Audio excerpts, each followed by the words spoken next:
What is up, YouTube, Facebook, Twitter, Twitch, Apple, Spotify, and everyone tuned in on the Texas Sports Unfiltered app? Welcome in to another edition of Bucky and BK live on Texas Sports Unfiltered and on the free TSU app. Today is Tuesday, March 11th, 2025, and the Buck and I are with you for the next 2 hours. On today's show, Steve Sarkisian held his first press conference of the spring yesterday. What did he have to say about the spring schedule, the latest on the injury front, and some of the new coaching staff hires he's made over these past few weeks? We will talk about that and let you hear from the coach, plus a wild first day of NFL free agency, a big trade for the Houston Texans, some very small moves for the Dallas Cowboys, and plenty to discuss from around the league. We've got some Longhorn baseball to get into, some Texas basketball to get into, some Major League Baseball to get into, and a few fun stories as well between now and 9 o'clock on the TSU morning program. Hope everyone is having a great start to their week.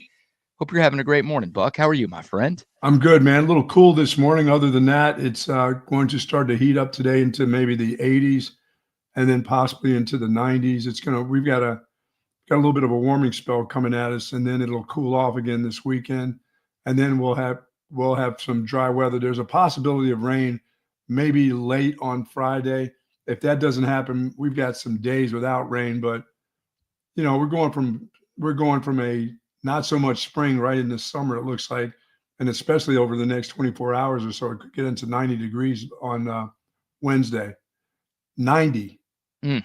I mean, it's there. We got a real chance of having some warm weather. So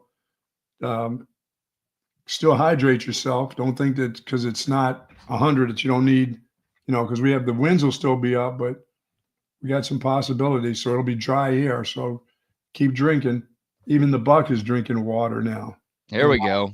And a lot of it. It is strange. And then possibly tomorrow, a little bit of an eclipse tomorrow. What? Yes, the worm moon, it's called. The worms are going to start coming out. This is a Farmer's Almanac deal, the worm moon. It's going to be, the moon should be, as it rises, a full moon should be orange. Not the harvest moon, but the worm moon, it's called. So the worms are going to be coming out as gay tomorrow. Yeah, this is when the worms start to come out for the spring out of the ground. Okay. How do you like that? I don't. You don't like that? You don't like to hear the worms coming up? I prefer my worms straight, not coming out as gay. So I'm going to probably, I may have to plant something. I may pull out I may get rid of some of my stuff and put in some new stuff with the worm moon coming up here. I mean, I've seen orange moons before, so to me it sounds the same as every other eclipse that we've ever had. But yes. Hey, people will freak out. This is a nightly. This thing could start at like 2:30 in the morning, which the way my nights are going, I'll still be up. So yeah, I know it's not a buck off Thursday, but I'd like to give a buck off to daylight savings time. Yeah, because I am dragging a bit this morning, and from the looks of things and from the talks of things, you and I before the show, it seems like you're dragging a little bit today. Like every time this happens, I think it takes everybody a few days to get used to the time change and the new schedule, and I don't understand why we do this twice a year every year when we really don't have to. Yeah, that hour seems to be an important hour for me because I told you last night it was 2:55 and I'm in my bed and my eyes are closed, but I'm not asleep. You know what I'm saying? I'm not out. I'm up. And then it seems like I get my best sleep is like 3:30, 4 o'clock. That's too late. Why am I going to bed at 8:30? It's weird. What am I staying up for? My mind is racing. I exercised yesterday. I was moving around. I had a lot to do. And I thought I'd be tired, but I go to sleep and I don't go to sleep. I just kind of lay there. So yeah. I don't know. I gotta figure that out. I know there's a nap in my future this afternoon. You're not alone. This isn't a you thing. This is something that like thousands of people go through when the times change twice a year. This really doesn't happen to me. It's just weird. For some reason, this time change has got me. It really has. That whole staying dark at 7 o'clock in the morning is really weird. I was so used to the sun coming up, the bus coming by, the dogs barking. everybody still sleep. Mm-hmm.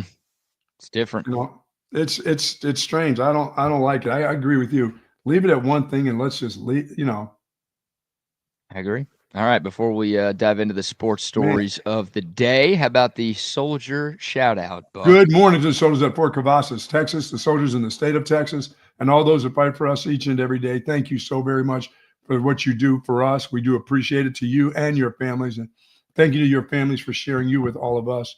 And do be safe out there, please. It is part spring break, part South by Southwest. It's a busy time around our area. Keep your head on a swivel. I met people from Canada yesterday are here for this at the HEB out this way, loading up with those good HEB products. And they are here for the next 2 weeks. Here for South by? Yeah, just hanging out with some right. friends. They're extending their trip beyond South by. Dude, they showed me a picture. There's still like a foot of snow in parts of Canada. I'm like, yeah, don't bring that crap here. No thanks. I said, you're in for a real, either a pleasant surprise or you're going to hate this in about 24 hours when it's 90 degrees. And please make sure you go back, eh? Yeah. Don't be sticking around here. We don't need you here. No, we don't need any extras. No, we do not. All right. Plenty of sports to get into. By the way, we've got a $50 Cabo Bob's gift card to give away during today's program. If you want to enter for your chance to win, all you have to do is send us a text on the CODA text line, 512-222-9328. It can be any text. Just send us something. Let us know you're listening or watching or both, and you will be entered to win that $50 gift card from our great friends at Cabo Bob's. Perfect timing. You see their logo behind me over my left shoulder. Love our great friends at Cabo Bob's. All right, Buck, we will save Steve Sarkisian's press conference comments for a little bit later in the program, but I want to open up with just a wild and wacky first day of NFL free agency. Moves galore. You had some big trades go down yesterday. Maybe the biggest trade of the day came from the Houston Texans, who shipped off 5-time Pro Bowl left tackle Laremy Tunsil to the Washington Commanders in exchange for a bunch of draft picks, some of them this year, some of them next year. But that was a big surprise, Buck. I mean, the Texans had one of the worst offensive lines in football in 2024. Laremy Tunsil was probably their best offensive lineman, and instead of trying to add around him, they trade him to Washington. But was he great? Did he have a great year, or was he just okay this year? It wasn't his best year, but I would say he was better than okay. Yeah, well, because they all stunk, the rest of them. Yeah, I mean, he was the best of the 5. It wasn't, an all-pro caliber season for Laremy Tunsil, and his biggest problem is penalties. Yeah, he had a bunch of penalties, yeah. But he does that even when he's really good. So, I mean, it was a fine year for Laremy Tunsil, but I think he was the best offensive lineman the Texans had, and we're talking about a team that, gave up the second most sacks in football this past season, and C.J. Stroud was running for his life, and it's like, well, you got to do whatever you can to make sure that guy stays healthy because he is your franchise. And again, instead of like, oh, let's trade for some offensive linemen, they traded their best offensive lineman away. Yeah, I mean, the Chicago Bears took so many offensive linemen, they're grabbing them for all. They're taking care of what they think is their franchise quarterback while others are giving away guys. I'm like, wow. Yeah, that's why it's a bit of a surprise because the Bears gave up the most sacks, right? Mentioned the Texans were second in that department. Chicago was first, and they're like, well, we got this young quarterback that we spent a high draft pick on. We better make sure this dude could stay healthy. So what can we add to make our O-line better? And I'm just curious what the Texans' plan is. Like, I don't think this is the worst move in the world. I don't think they got fleeced from a value standpoint. No, because it seems like he wants money every year, right? He looks exactly. I mean, he's already one of the highest paid offensive linemen in football, and he asks for a new contract every year. Now he's got more leverage. I'm sure he's going to go to, Adam Peters in Washington and be like, hey, man, I'm not playing for you unless you give me a new deal. So he'll probably get paid again. So realistically, the Texans weren't going to get a first-round pick for Laremy Tunsil just because of the contract that he has right now and the contract he probably is going to get here in a few weeks.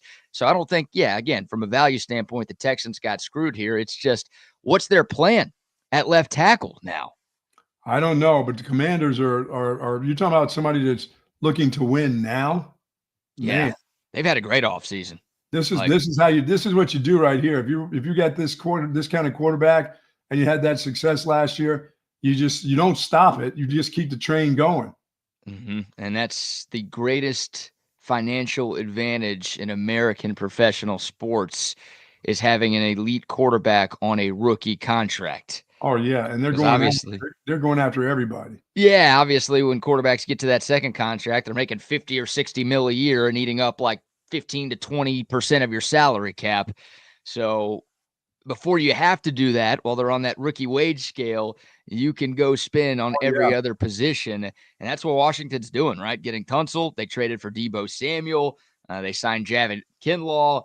Kinlaw, excuse me. They re-signed Bobby Wagner and Zach Ertz, and they probably got a few more moves up their sleeve. So I love that they're being aggressive. And I just, the Texans, they made a couple of moves to add to their team. But again, like, what is their plan at left tackle? I wonder if a trade up in the draft is in the cards right now, because they're picking 25th. I don't think Kelvin Banks is going to be there at 25. I don't think Will Campbell is going to be there at 25. I don't think the offensive lineman Adam Mizzou is going to be there at 25. So, like, is the Texans planning now to draft an offensive lineman? And if it is, are they going to have to use some of the extra capital that they got from Washington to move up to try to draft to try to draft Laramie Tunsil's replacement? Yeah, I got to believe they are. I got to believe they've got something up their sleeves for the draft. Yeah. They're making their moves in the draft because they have to. They can't just have anybody at left tackle. You can't do that to that quarterback. That guy was already fidgety enough this year. I wonder what CJ Stroud. Look, Laramie Tunsil's kind of a head case. And I mean, he's a mercenary. That's the best way I can describe Laramie Tunsil. This time of your career, this is what you do. Oh, he was a mercenary coming out of Ole Miss. He was smoking on that gas mask. Remember that video that went viral on draft day? A big coin to start. You're right. Yeah, I mean, he is about him. And look, he's not the only guy who's ever played football who has been player first. Well, the guy from San Francisco was like that too, the great one. But that guy was great. Their tackle. Yeah. Every year it was, we need to renegotiate my contract. I mean, we just did it last year and the year before that. Well, we're going to do it again. Yep. Trent Williams. Trent Williams goes out to the very last day. He doesn't go to training camp and he just plays. Yeah. And he's the best. The Oklahoma Sooner, Trent Williams. Yeah. Some guys are like that, but Laramie Tunsil, it's when you're talking about an offensive line, Buck, cohesiveness and chemistry, those are things that are very important. And maybe the Texans were like, dude, Laramie, we're tired of you being this me guy. Like, you're all about yourself. You don't really care about the other four offensive linemen. You don't really care about anybody else on this team. We just don't want to deal with your headache anymore. So could be, even though in the short term, this might make us worse at a very important position, we'd rather trade you while you still have some value before your career starts to go downhill a little bit. We'll see what we can get. I don't think this was like a Luka Doncic trade where the Texans just panicked. They called one team and that's all they got. Now, I think the Texans shopped Laramie Tunsil, and this is the best move that they got, and so they took it. But now it's like, Cam Robinson is the only left tackle that you've ever heard of that's still available in free agency, and he's not very good. So I'm, again, very intrigued. You don't usually see teams in the Texans situation subtract from their offensive line, and that's what Houston just did. So it'll be fascinating to see what their next move is. That one, I think, caught everybody by surprise yesterday. It caught me by surprise, but that, once again, when it came to wanting a new contract every year, and as you said, Tunsil just was, he's kind of a penalty machine, which tells you he's getting to that latter part of his career where he's holding and jumping off sides and losing concentration, and he wants more money. Dude, he was the Cam Williams of the NFL the last couple of years. It's so funny, too. If you ever listen to a Texans radio broadcast with Mark Vandermeer and Andre Ware, yes, that Andre Ware, he loses his mind like once or twice a game whenever Laramie Tunsil gets called for a penalty. It's the funniest thing ever. So that, I'm sure Texans fans will miss that. But, look, he wasn't a perfect player by any stretch. But, again, a 5-time Pro Bowler at a premium position. Not the easiest guy in the world to replace. So we'll see if the Texans make a big move. Obviously, they could wait until draft night to make that draft day trade. Maybe they do something beforehand to try to move up to increase their chances of getting a guy like Kelvin Banks out of right here in Austin. So that was one move the Texans made. They also signed Braxton Berrios, another wide receiver. It's also a pretty good return man as well. They bring him in. So they got the Christian Kirk trade, the Braxton Berrios move. So another wide receiver added to the mix in Houston. But plenty more from around the league, Buck. How about your guy? Yeah, Sam Darnold. That was, I don't know why he's going to a place that has no receivers. They've gotten rid of everybody in Seattle. They just cleaned house. That's like a start over time. At this time of his career, it's like starting over. He's the guy who's going to be blamed that they suck because they're going to suck, but it's going to be because of him. No, it's going to be because he's got nobody to throw to. I don't know what they're going to do.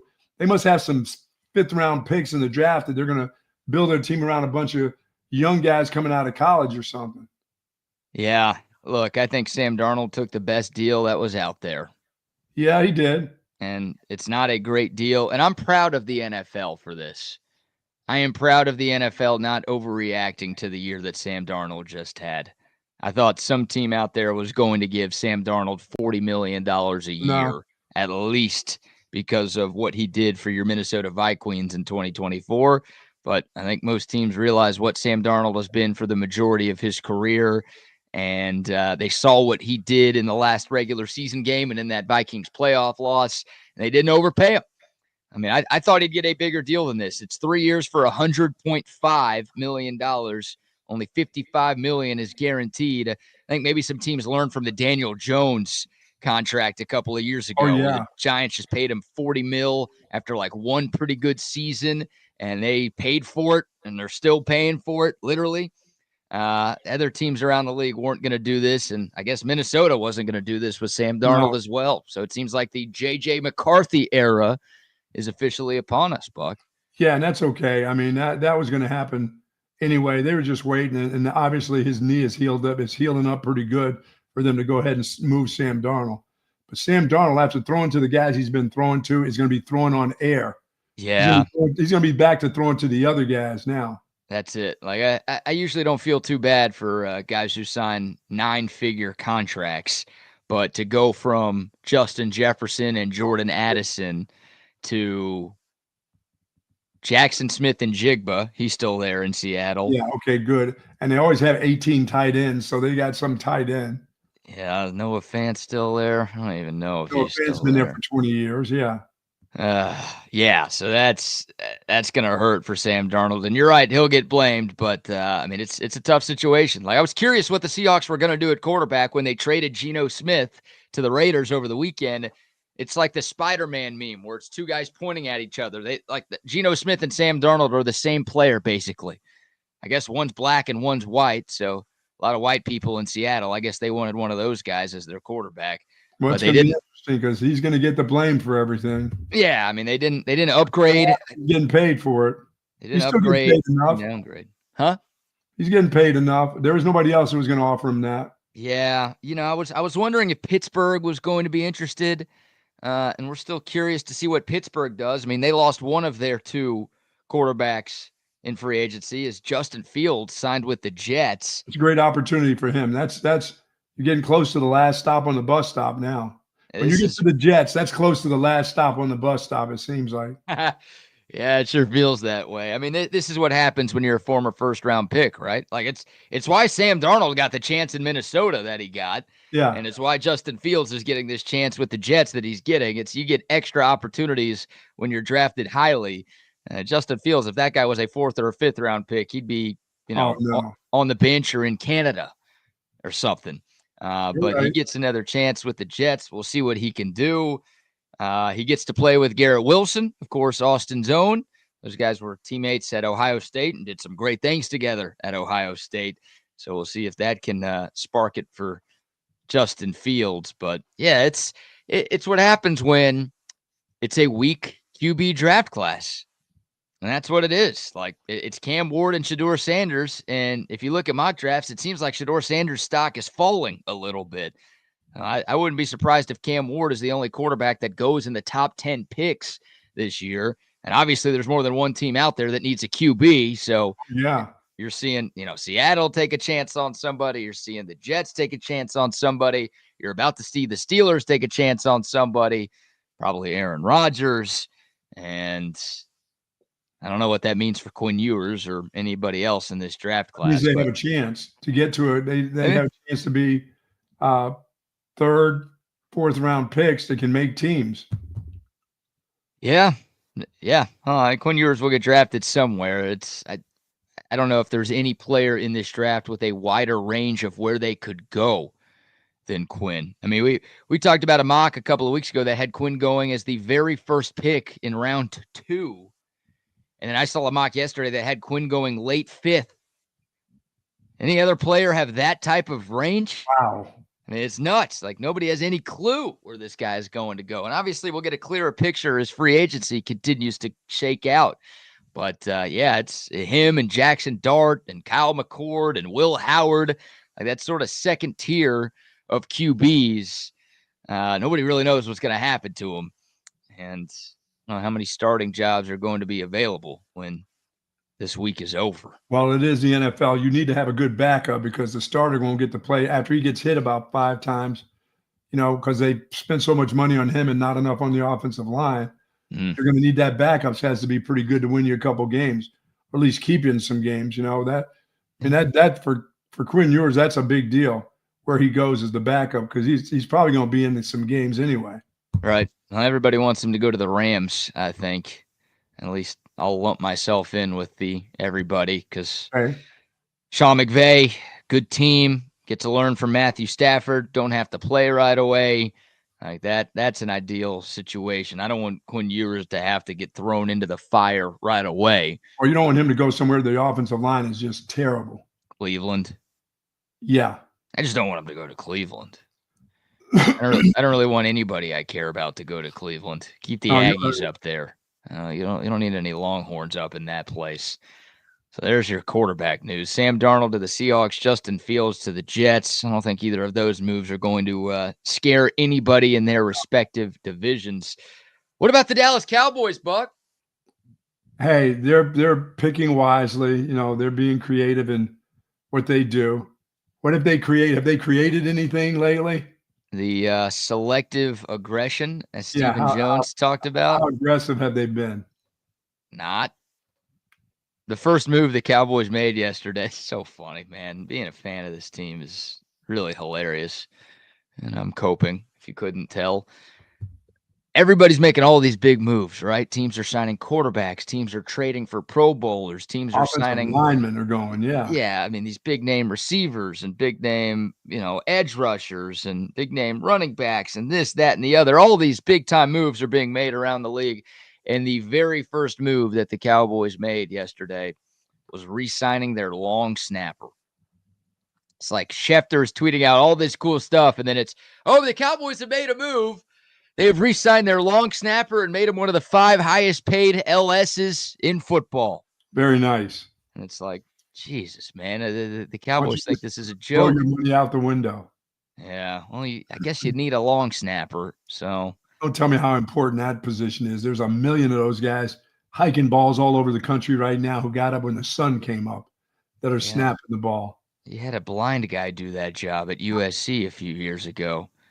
No disrespect to that guy. I mean, Trey and I talked to him on our show at the old place back in the day. He was a great kid, but it's got to be the only job in football that you could do if you're blind. Yeah. Sorry about that, blind Sean, if you're trying to get back into the...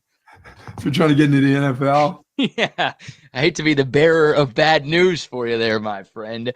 But, that's a move that can maybe wait until, I don't know, day 2 of free agency? Day 3, day 4, week 2? Yeah, the guy's not going anywhere. No, he's not going anywhere. Where's he going? Where's that dude going? Who else? The blind guy or the Cowboys guy? The Cowboys guy. Where's he going to sign? Nowhere with the Cowboys again. For no matter what they gave him. He's going to sign at HEB or something. I don't know. They did make snapping bags between his legs. Now that I would pay to see. I'm more of a self-checkout guy these days. I don't need anybody touching my stuff. Oh, really? You're a checkout guy now? I'm a self-checkout guy, Yeah, I'm in the line of 15 or less. And by the way, the Canadians had like 25 things in there on the I'm like, don't they count in Canada? Can you not Well, read English? conversion rate, Buck. On 15 items or less, not 25 to 30 items. Conversion rate. 15 items here is the same as 25 items up there, I think. But what they do is they try to talk to you. They try to talk friendly to you. They try to distract you from counting. You know what I'm saying? Couldn't stop me. I counted the 25, 26 things that they had. Did you call them out? No. Oh, come on. What's the point of counting? And they were talking, showing me pictures of the snow, showing me pictures. They just brought it out. What's the point of counting then if you're not going to call them out for it? Hey, when you're distracted like that and looking at snow, they got you. What are you going to do? By then, all the stuff's gone past down to the bottom, and they're bagging that shit by then. Can't get on them then. Can't get on them, by the way, and going out of the store saying, hey, you had 15 or more items. Hey, you had more than 15 items. Can't do that in America. They shoot you here for that. That would have been hilarious if you said that.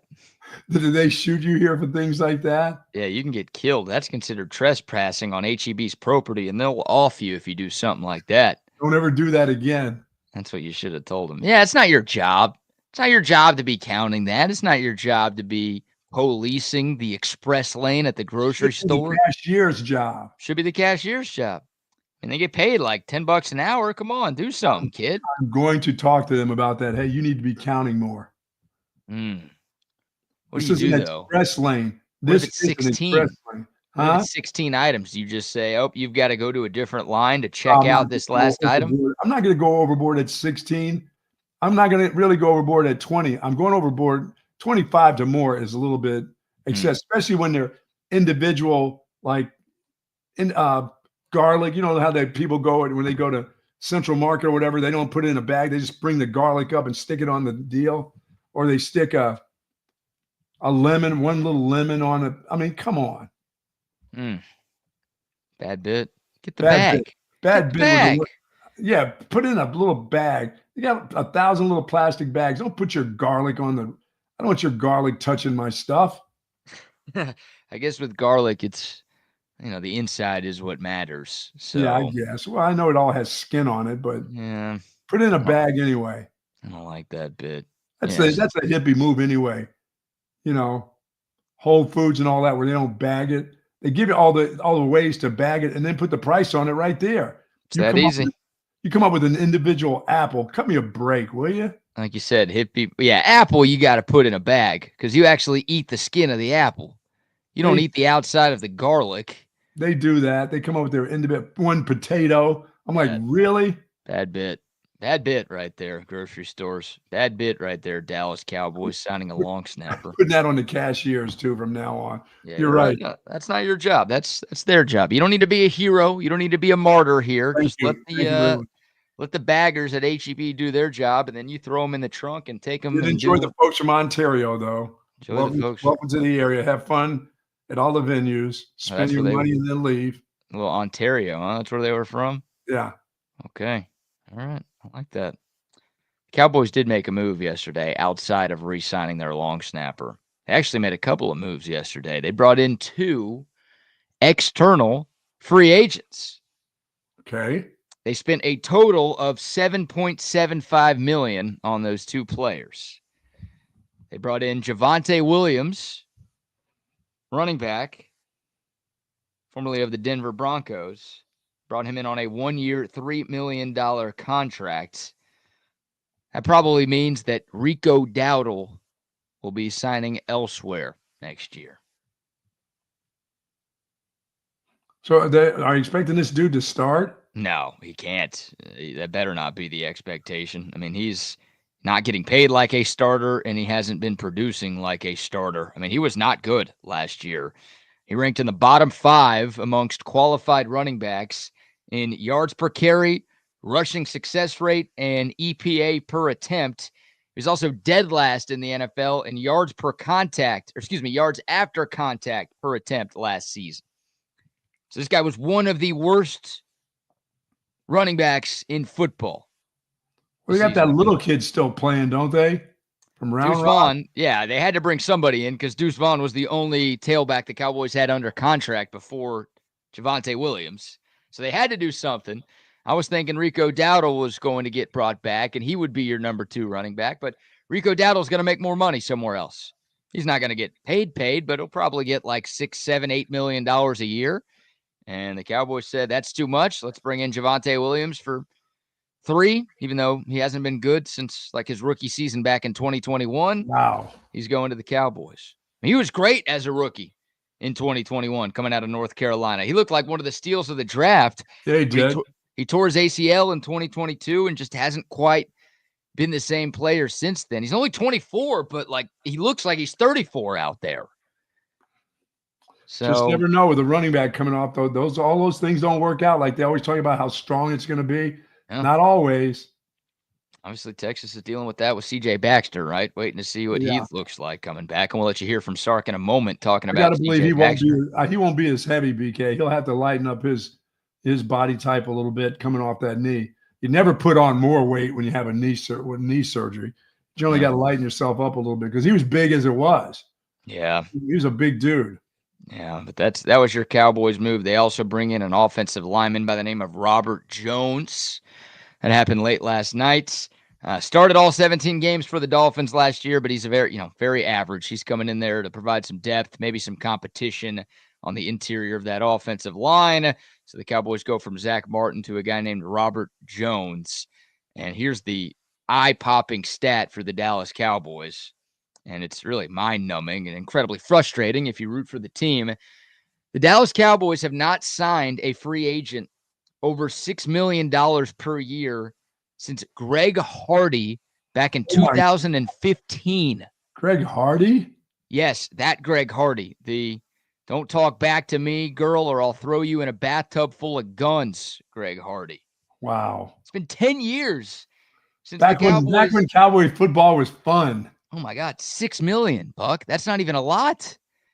Like, the salary cap has increased by more than $135 million since the Cowboys were willing to pay somebody more than $6 million a year in free agency. You know why? Because they're loading up on Micah Parsons. That's what they're doing. They've been loading up since 15. Oh, my God. Micah Parsons was in middle school in 15. I know, yeah. They knew it was going to happen. They've been trying to save their money since 15, knowing they're going to have to pay. They're not going to get out of that. They're not getting out of that Micah Parsons deal. It's going to be unbelievable. Wait till TJ Watt wants his money after this year. He's got another year on his contract. He's going to go, hey, Myles Garrett got paid. What do you think they're going to give me? But look like, okay, TJ Watt, yeah, he's probably going to get paid again. Look what Pittsburgh just did. They just went out and traded for DK Metcalf and signed him to a huge money deal. That's right. He's going to get paid, and they signed DJ. Yes.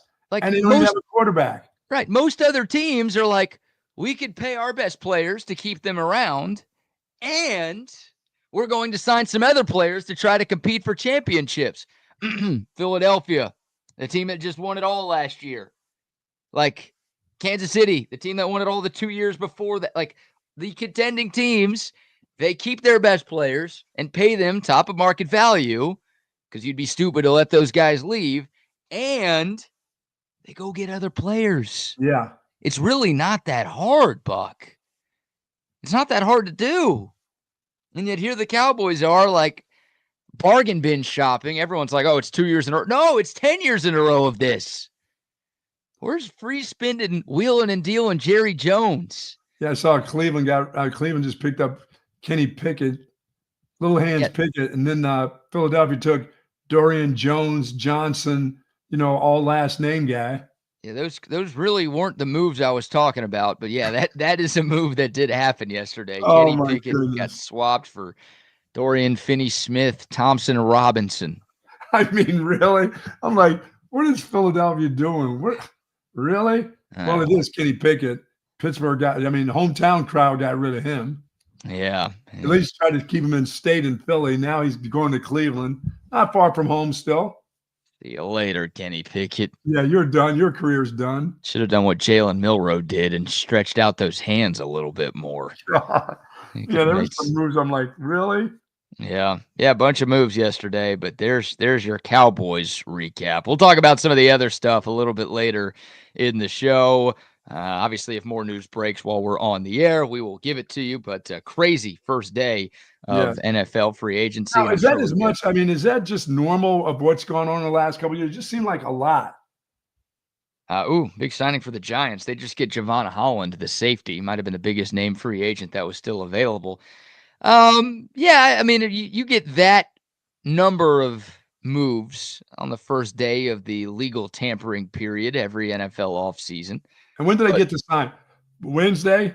yeah, tomorrow everything becomes official. So all these deals are agreed upon, and that could start on Monday. But yeah, everything becomes officially on the books when the new league year starts, and that is tomorrow, March 12th. Sweet. So, yep, there you go there. All right, we'll take your thoughts. Dakota text line 512-222-9328. A reminder, we are giving away a $50 Cabo Bob's gift card. If you want to be entered to win that, all you have to do is send us a text on the Coda text line for your chance to win. Buck, before we let you hear from Steve Sarkisian, let's give our first round of sponsor shout-outs. So our friends over at 34 Wine and Spirits, 4601 Southwest Parkway. All your alcohol needs, whether it's for March Madness or just neighborhood fun, call on the guys over at 34 Wine and Spirits. They'll get all the spirits to you.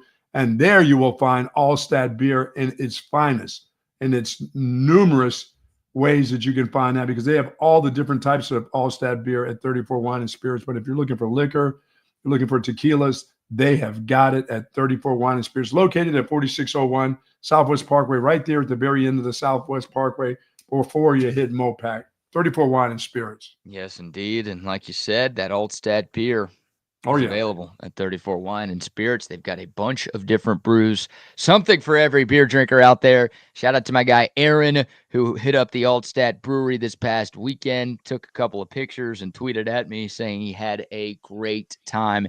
If you've never been to the Altstadt Brewery, you're missing out. Check it out. It's a short drive away in Fredericksburg, right in the heart of the beautiful Central Texas Hill Country. So it is a very scenic trip getting out there. And when you get out there, you're going to get to see how the great beer is made. You're going to get plenty of samples. They've got live music every weekend. They've got great food, a German-style restaurant serving up all sorts of European cuisine. They've got an outdoor beer garden, plus an indoor dining area as well. The place is massive, and there's so much to do. And I always call it the perfect day trip for the beer drinkers in your life. Get out there. But in the meantime, stop by 34 Wine and Spirits or wherever you buy your beer and get you a 6-pack of Altstadt beer. No impurities, no regrets. Folks, as I've said many times, Texas Orthopedics is the largest independent orthopedic practice in the state of Texas. For more information, go to txortho.com. If you got problems with those neck, the shoulder, the ankles, and even spinal care, they do everything. Joint replacement. Those guys, Dr. Danny, Dr. Stockton, are the absolute very best and great people over at Texas Orthopedics. Yeah, speaking of the absolute very best. Oh, the pop cream. You're getting cream this morning on a Tuesday. Yeah, never a bad day for a little early morning cream. There you go. Got me an OLIPOP cream soda that I'm about to crack open. Re-upped at Target yesterday. There you go. Some good stuff. They had a full selection because every grocery store in the city of Austin, in the state of Texas, and in the country of the U.S. of A. is fully stocked with OLIPOP. This stuff is fantastic. If you haven't tried it yet, you're missing out. Great tasting soda that's actually good for you. This tastes just like a cream soda. Look, it says it on the can. But the difference between this and the cream sodas you've been drinking in the past, this has ingredients that supports good digestive health. 0 fat, only 2 grams of sugar in this entire can. You're getting 9 grams of fiber. You're getting prebiotics, botanicals, and plant fiber as well. And you're still getting the great taste of a cream soda that you absolutely love. Once again, OLIPOP, easy to find, available wherever you buy your groceries. They've got 19 different flavors. Get you one, get you a few the next time you're at the store. You're going to need those. You're going to need those for March Madness. You got to need those for March Madness. So, yeah, get your drinking ready because, well, it's conference tournament week this week. We've already seen, I think, 6 or 7 teams get the automatic bids into the NCAA tournament. Fun Belt. Yep, Troy got in from the Fun Belt last night. I think, what was it? Wofford got in from the SoCon. Nice. Way to go, Waffles. Now, I'm not even sure. I was watching that game between Wofford and Furman in the SoCon, and I can't even remember who won. Yeah, it was Wofford. Congrats to the Terriers of Wofford for punching their ticket. Obviously, the SEC men's basketball tournament will start tomorrow. We will preview Texas and Vanderbilt tomorrow and talk about whether or not Texas has any shot to make a run to get into the NCAA tournament. We'll do that during tomorrow's show. But yeah, get your liquids ready. We're the show of the liquids. Absolutely. You're going to be sitting on your couch a lot this week, next week, the week after, all the way to the Final Four in San Antonio in early April. Make sure you've got your drinks ready to rock and roll. OLIPOP and Altstadt, those are two that you absolutely need to have. All right, Buck, let's talk some Texas Longhorn football. Steve Sarkisian held his first media availability of the spring down on campus yesterday. Now, he's been making the rounds, right? He's done a bunch of interviews with national shows and stations and networks, but this is the first time in a while that he has gotten together with the group of Central Texas media that covers the team. And he talked about a number of different things, from new coaching staff hires to Arch Manning to no spring game. We'll start with an injury update, though, from Steve Sarkisian, talking about a few guys who will not be able to participate in spring practice that starts 2 weeks from today. We'll have, I think it's like 4 or 5 guys who won't participate fully in spring. And like Derek Williams obviously won't be able to participate fully in spring coming off the knee injury. CJ Baxter won't be able to fully participate in spring. DeAndre Moore won't be able to fully participate in spring. I know those guys off the top of my head. I'm kicking this around. Colton Vosick won't be able to fully participate in spring.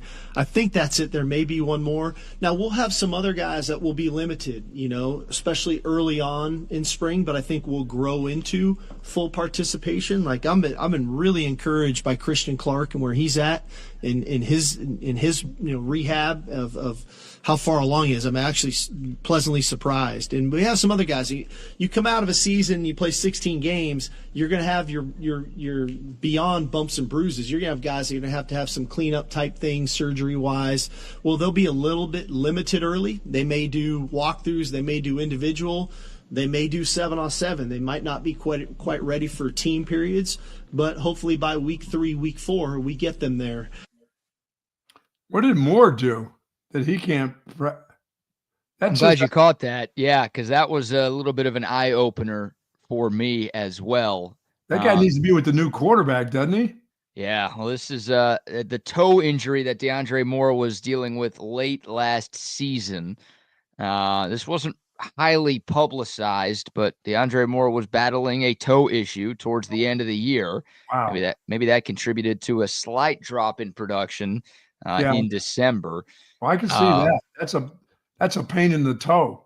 That's a pain in the toe right there. And look, I mean, you've got more than 5 months until you play a game that actually matters. So sure. I get Steve Sarkisian erring on the side of caution with DeAndre Moore and with all of these guys, right? That's the right thing to do. Hey, thus no spring game. And no spring game. Yeah, we got more sound from Sark talking about that here in a moment. He still continues to talk in circles about why there is no spring game for Texas. But that's not good, Buck. Like, DeAndre Moore is one of 2 returning receivers that Texas has that had any sort of production for the Longhorns this past season. It's DeAndre Moore and it's Ryan Wingo. Yeah, but you can understand that with the toe that you can't afford. If he's got a turf toe and you're out there practicing daily, you can't have him re-injure that, because now you're going to have that. It's going to be like he was at the latter part of the season, all season long. It's just got to heal, and I got that one. Of course, but what I don't understand is why Texas didn't go out and get a transfer portal wide receiver. Yeah, okay, well, there's another one. You're right. There could have been somebody out there. They didn't have to be like the other 2 that they got the last 2 years, but they could have got somebody that was decent, I got to believe. Yeah, and of course they still can. The portal will open up at the end of April, and Texas can get somebody after spring ball to play receiver here. But, most of the best transfer wide receivers have already signed elsewhere and are already practicing at their new schools. And you go back to the last couple of years, right? Those transfers that you referenced. Yeah. I mean, Texas got A.D. Mitchell in the early window. They got Matthew Golden and Isaiah Bond and Silas Bolden in the early window. So, like, the impact wide receivers that the Longhorns have brought in, and they brought in a lot the last 2 off seasons, those guys were here for spring ball, so they were able to get acclimated to Texas, and they were able to get reps in with Quinn Ewers. Whoever Texas brings in after April, if they do bring somebody in after April, will obviously not have the opportunity to go through spring practice with Arch Manning. Yeah, I would like to see guys work with Arch Manning in the springtime, as you said. We all would, but I don't like that. I mean, I don't think they made that enough of a priority. I don't know what they think they have besides Wingo and this kid here who's not going to practice in the spring. I don't know who you turn to. I know they have people on campus, obviously. Then they must have an awful lot of faith in Chris Jackson with the freshmen that are in here. These freshmen must be some dynamic dudes. I know a couple 5-stars, so they'll have to play that way. They'll have to play like 5-star, not rookies, but 5-star veterans, and be on that field an awful lot if Moore's not playing in the spring. Yeah, there's opportunities now, right? I mean, there is. For Ryan Wingo to try to be wide receiver 1 for this football doubt. team. And also, for some of those freshmen that you talked about as a part of this number 1 recruiting class in the country, I think mainly of Khalil Lockett and Jamie French, who are the 2 highest rated wide receiver recruits that the Horns just signed. Well, it tells me that they think that they have enough because they didn't go, because generally if there's something that they need, they go find it. You're right. And they're telling you right now that, okay, good. Moore will be back during the season, and we really feel good about these couple kids that we have as true freshmen. That's just the way it goes. It's hard to believe they don't have the experience. Those other guys they got before were veteran players that ended up being, first and second round draft picks. So, I mean, this is a key spot here with a new quarterback. Yeah, I was surprised because it worked, right? It'd be one thing if Texas spent a bunch of money in the portal to get receivers and they were just players. But to get what you got from A.D. Mitchell 2 years ago. Yeah, to get what you got from A.D. 2 years ago and Matthew Golden this past season, it's like I'm stunned that Texas didn't go out and get somebody. But it's an opportunity, like you said. I mean, Chris Jackson and Steve Sarkisian, they're going to see what these wide receivers can do. There's no lack of talent, and there's no shortage of bodies. There are plenty of good scholarship players that Texas has in that wide receiver room. I mean, we talked about Lockett and French as the true freshmen, but you look at guys like Parker Livingston and Freddie DuBose and Aaron Butler, all of those dudes going into their second seasons on campus. We didn't see those dudes play in year 1, so they're redshirt freshmen. But, will those guys take a step and prove that they are worthy of some significant playing time? Like now those guys all get the opportunity to prove to this coaching staff that, hey, we are good enough. You don't Bucky and BK on Texas Sports Unfiltered might not think we're good enough. We're here to show you that we're good enough, and you don't need to go get anybody else in the portal when we get to the end of April. We got this thing taken care of. Yeah, I would have taken care of the system that I had over the last 2 years that got me to the semifinals. That's what I would have done. I'd have been out looking early. And I'm very excited about Arch Manning. We all are. Yeah. But you've got a first-year starter. Like, I would have understood this a little bit more if it's Quinn Ewers going into year 3 as a starting quarterback. It's like, all right, like we're putting more on him. He doesn't need the receivers. Instead, you got a first-year starter at quarterback. Maybe this is a sign that the coaching staff thinks really highly of Arch Manning.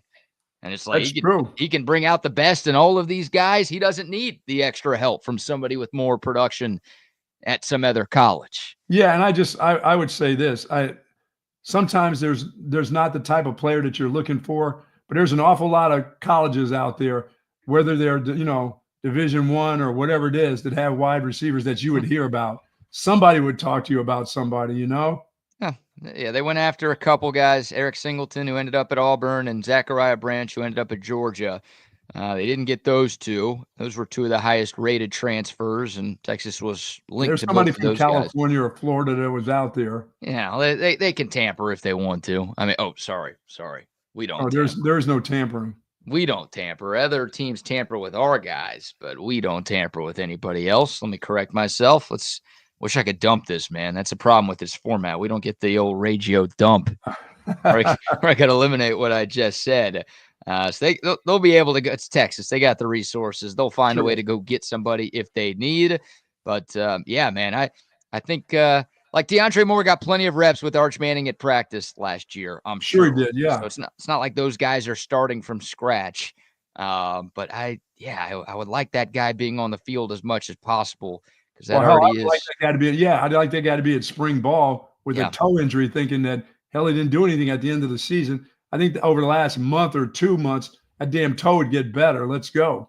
Yeah, that was the big surprise, right? The other names, CJ Baxter. We got more from Sark. We'll play that in like 30 seconds.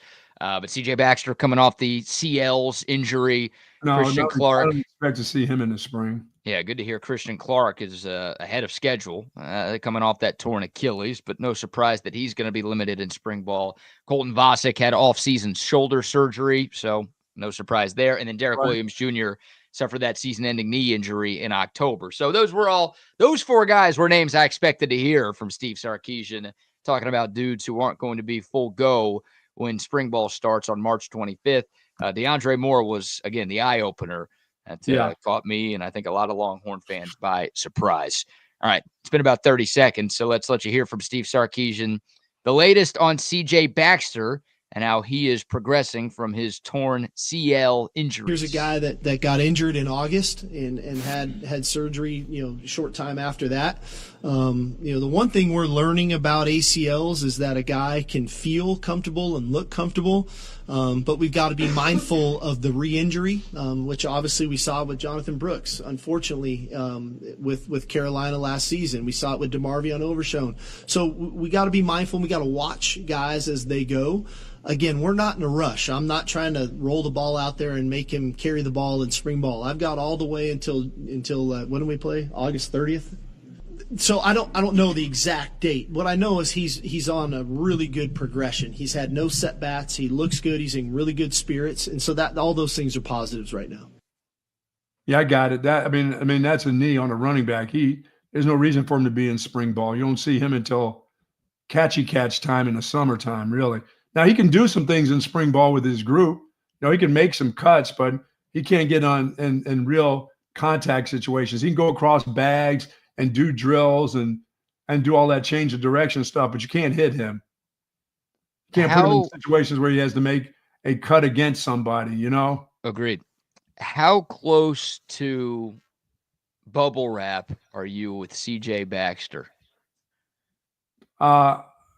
Because remember I'm that him to the season. I don't need to see him in the spring. The only thing I'm watching on him is his mobility and his weight. I'm not talking about just the spring. I'm talking about fall camp too. Because that's where he got hurt last season. And we're talking about a guy who has dealt with injuries in both of his years at Texas. No, I got to see him in the fall. I got to know by when fall camp comes around. If I got an inside drill, is he ready to go? Goal line, short yardage. Is he ready to run up in there? I got to find out if he is. And what is he like? Because for me, I'll be in the whole spring. I'd be talking to him about his weight. What was he? A 205, 210 guy anyway? I think a little heavier than that. Yeah, he's he's kind of tall looking. I don't know if he, you know me in the heights. I know heights like my own height, 5'10", 5'11", but I know 6'1". Oh, whoa. I understand heights, but hey, daylight savings is not spring forward 2 inches of height, all right? We spring forward an hour on the clock. You don't get to add an you don't get to add an inch or two to your height, Tinder. Oh, that's not the way that goes? I don't think that's the way it goes. No, CJ Baxter, 6'1", 220 on the Texas roster. I can't have him be 230 during the spring because, you got to be careful of that kind of stuff. I'm more on the need to go back the other way to maybe 215, 210 and give me that quickness because you're going to lose a little bit of something with the knee. And it's going to take you a while to get used to all that stuff too because you're going to be playing with a brace on early until you get to that sleeve part. That'll be mid-season or whatever. If you come out and you tell me he comes back in the fall and all he's got is a sleeve, then that means he's ready to go. If he's not with a brace, so a sleeve's telling me he's ready for full contact. Now, I'm not giving him full contact, but there's certain things during, fall scrimmages that I want to see him do for sure. I'm not going to bubble wrap him. I think I have enough guys to once again, hell, they got 2 guys hurt before they even started anything last year, and they were out for the whole season. Right. So, but I'm careful in the spring. Spring is just, you can come with us, do a couple drills. You're not getting in on anything. Hey, by the way, there's no spring ball. If you didn't know that, BK, there's no spring game. So there is spring ball. There's no spring game. Let's understand that we're not doing that. I'm very aware. I'm very aware of that. People got mad at me for calling that out, so I'm very aware.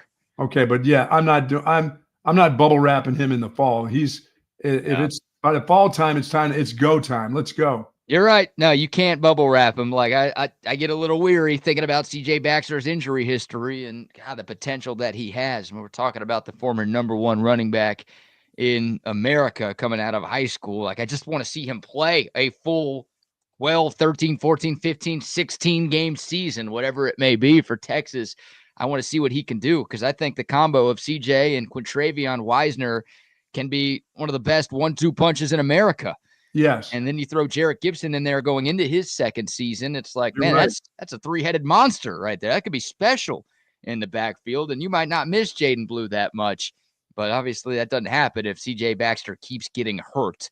So it's a fine line. You need to see him practice to make sure he's good to go when you play a very tough season opener on August 30th. But also, yeah, you don't want him to get hurt in a practice again. Yeah, Gibson will be the guy who has to make some real adjustments and how he runs and what he does a little bit. You know, baby bull or whatever they call him, baby rhino. Baby rhino. I mean, it'll be interesting to see how he's changed a little bit. Yeah, I agree. But I'm excited to see what he does going into year 2. And obviously all of those guys are working with a new running backs coach in Chad Scott. So a chance for all of those dudes to impress their new boss, if you will. All right. More from Steve Sarkisian here. Again, spring ball will start 2 weeks from today. That was officially announced by Steve Sarkisian yesterday. Here's Sark talking a little bit about the change in spring practice, what things are going to look like. You know, Sark has talked about an NFL-style OTA model a couple of different times since last season came to a close. Here's Sark explaining sort of what that will entail. We've been a 2-spot operation, meaning a lot of the times on one field we'll have our 1s and our 3s, and on the other end of the field we'll have our 2s and our 4s, and we kind of have 2 practices taking place simultaneously, where this spring, especially early on, we're going to be on one field. We've got some new faces, like I said, as coaches. We've got a lot of new faces on our roster that I feel like we all need to be in accord and work in that way. And so maybe minimizing some of the team reps, especially for our older players, and really kind of getting some of these new faces involved. And it's given me an opportunity to evaluate all the players that are there, but also help our coaches get kind of caught up to speed with who we are and what we do and why we do what we do. Some of that is, extended individual period where we can really get our fundamentals and our techniques right. Like I said, to build that foundation. Some of that is a few more teach periods within practice, where it's not so full contact live. We will still incorporate team periods as we get going into spring practice. We'll still have competitive sessions. We'll still have a couple scrimmages throughout spring. They're just going to be a little bit more controlled. Yeah, I like the more individual periods in the springtime anyway, because as he said, he's got new coaches. You want the communications and the language to kind of be the same. You don't want somebody coaching what he coached at West Virginia or Rutgers. You want everybody to be on the same page kind of, but no, this is how we do this, is what we call this. We don't call that anymore. It's different here. So you want to be, and plus he wants to have an eye on them. So he wants them on one field where the coach can walk to one side of the field, see the defense, against that group, walk to the other side, see the offense. He wants everything kind of coordinated. There's not a lot of veterans. Now there's a lot of new faces that he's going to see, and he wants the language to be the same. He wants to hear the same lingo from everybody, coaches and players talking the same thing. And now he can keep a close eye on it. So, and I'm not saying what he did before was bad, because it's been pretty successful. It's hard to get off of how you've had success and then go into something new, really. I was going to ask, like, playing devil's advocate here. You've done the last couple of years has gotten you to back-to-back college football playoff semifinals and back-to-back conference championships. You're going to find out if it works this way. It makes sense, though, like you said, with all these new players and all these new coaches, like to make sure everybody knows what's expected of them at all times by keeping everybody in one place at all times. That makes sense. But I also wonder, like, in terms of reps, I'm sure Steve Sarkisian will split it up to make sure guys get enough reps. But obviously, if you've got 2 different fields, well, that's twice the amount of plays that you can run and things that you can do and reps that you can give. Whereas if everybody's in one place at the same time, well, then you've got your second, third, and fourth teamers all sitting while your first team is out there, and so on and so forth. Yeah, and plus he wants to be around. He wants to be able to walk from a place to a place and not go 2 fields over to get to that place or drive a cart over it. He wants to be a part of that. He wants to feel like he's, like he's coaching the coaches too. You know who should still be on the other field? Who's that? The kicker. Oh, I was going to say, yeah. The kicker has his own field. That's even better. Yep. Get the kickers and the punters on the other field. Hell, Bert Auburn might need his own field with the way he kicked at the end of last season. That guy. You got your own field. There's nobody here to bother you. Just kick between the uprights. That's all you got to do, guy. Just channel that pre-scholarship Bert, all right? Maybe cut that hair while we're at it. Yeah, he's trying to make this more of a NFL type of camp. He said he wanted to go to that. He wants to go to that system of the NFL type of thing, and less team and more individual. Individual reps are really, really important, especially when you got new coaches, and you got some new players, but some of the players have been around, so they know what the lingo is. But the coaches they'll want to bring their own thing, and the head coach has to kind of stop you in your shoes because this is how we talk here. This is what we say. This is what we do. And he wants to be in charge, and that's important to him.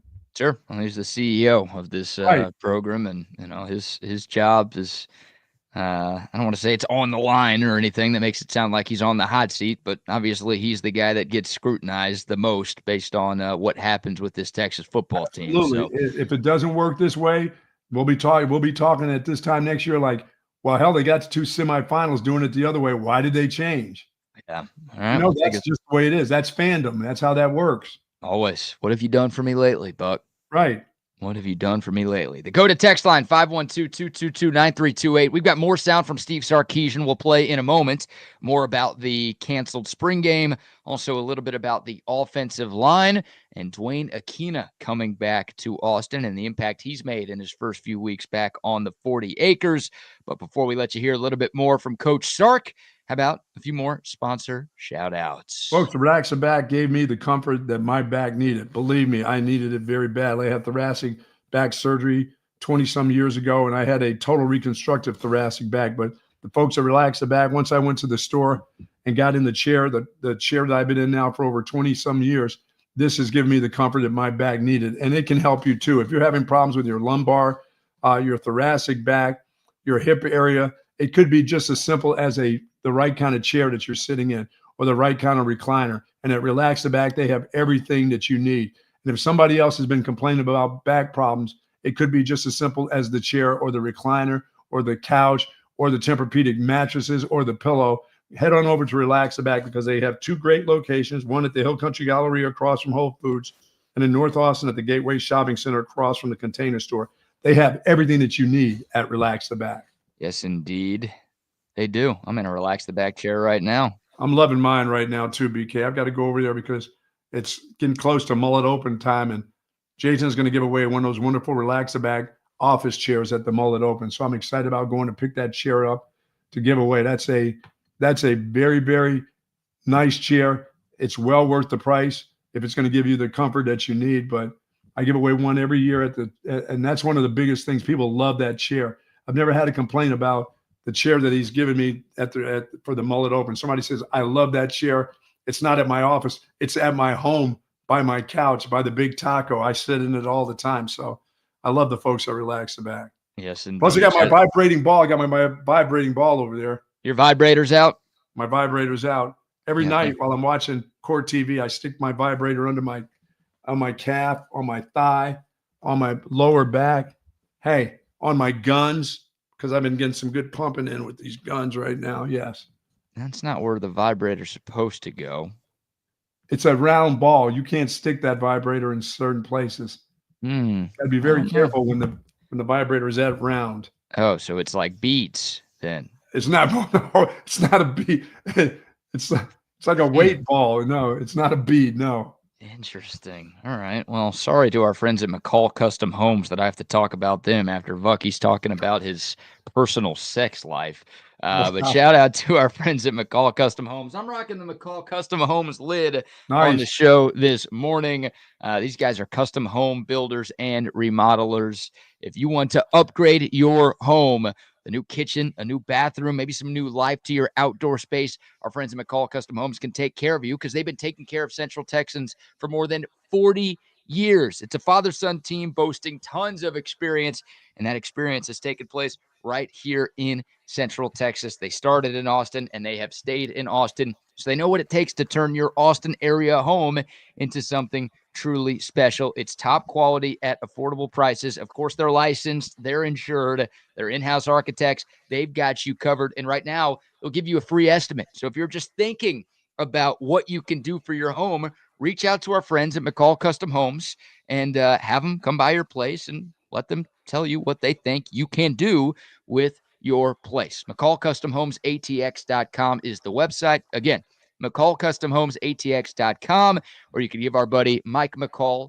a call, 512-633-9580. That's 633-9580. It's McCall Custom Homes. We build value into your home. There you go. Bucky rocking the Waterloo Printing and Graphics TSU hat this indeed. morning.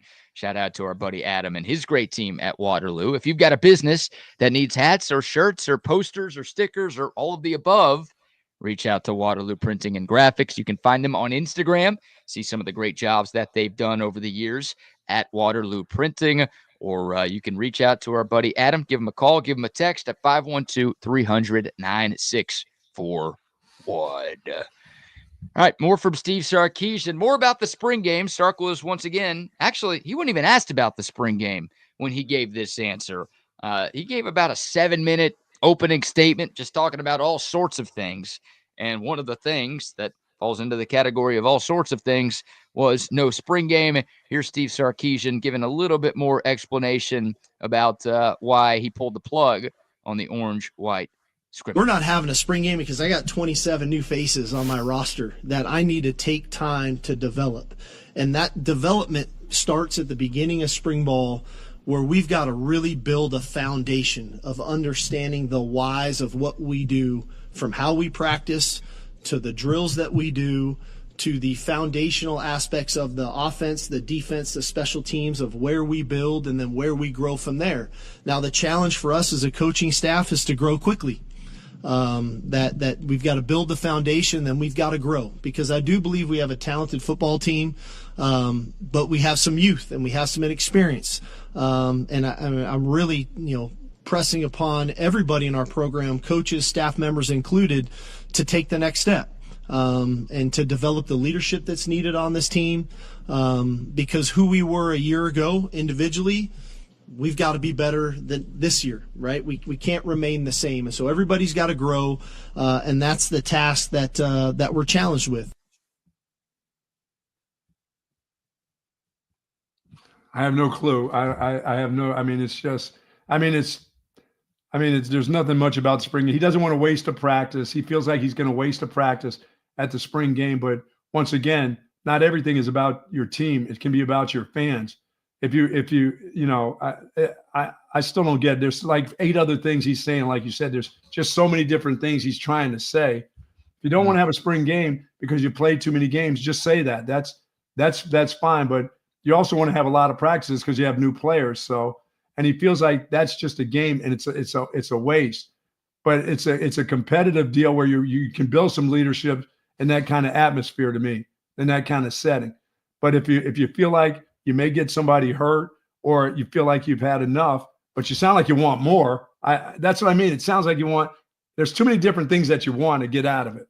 But he knows what's best for his team. So I'm not rocking the boat with that. That's what I mean. Originally, I didn't think that he wanted to do it from the get-go, that there was going to be something about the spring game that may not have happened.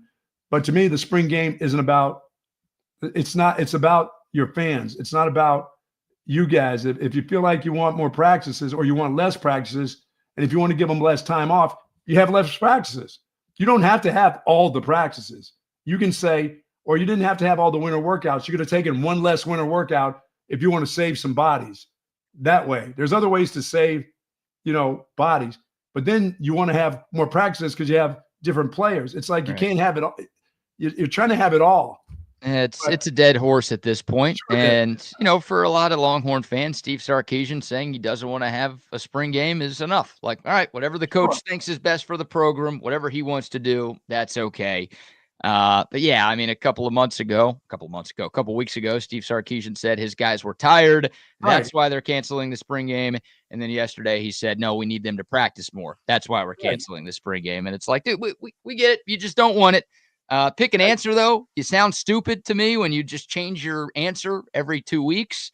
But again, it's not going to change. It is what it is. He just doesn't want it. So Sark's obviously not the only coach in the country making this move. If he doesn't want it, just say I don't want it. But I don't need 8 different reasons. Just I don't want to do this. I don't want to take a chance. They've had enough work over the last 2 years.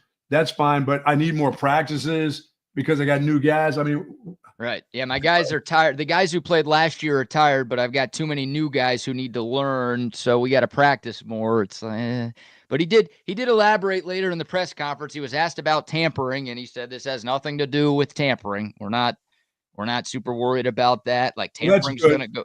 Well, I'm glad that's not it because guess what?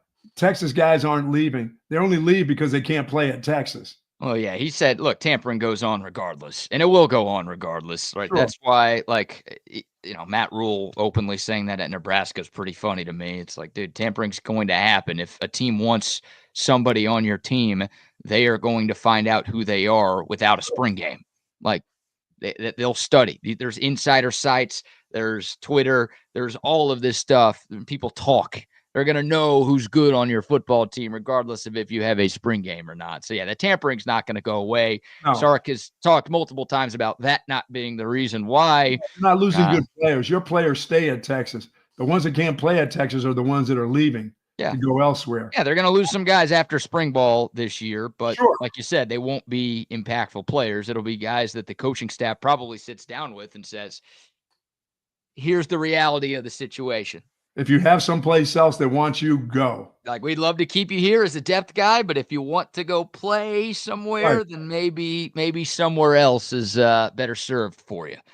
So there was Sark yesterday. Again, he took the liberty to mention that in his opening statement. So he has heard a lot of blowback from fans, I'm sure, over the last few weeks since announcing that decision with Kay Adams. So he wanted to get out in front of it during his press conference yesterday. And that's the first time I think we've heard Sark talk about that since that Kay Adams conversation. Obviously, the first local media availability he's had since that Kay Adams conversation as well. Yeah, all right. If you don't, you're the head coach, you're the boss. Do it whatever way. You just had 2 semifinals. Nobody's going to say that you're wrong anyway. You do it until it doesn't work out, until you don't make a semifinal. That's when people will start questioning you. Nobody's questioning anything you're about what you're doing. You're doing it all the right way right now. You're playing on one field. You want everybody to have the same language, the same communications. I got that. Hey, if he gets over the semifinal hump, then I will never complain about a spring game again. There you go.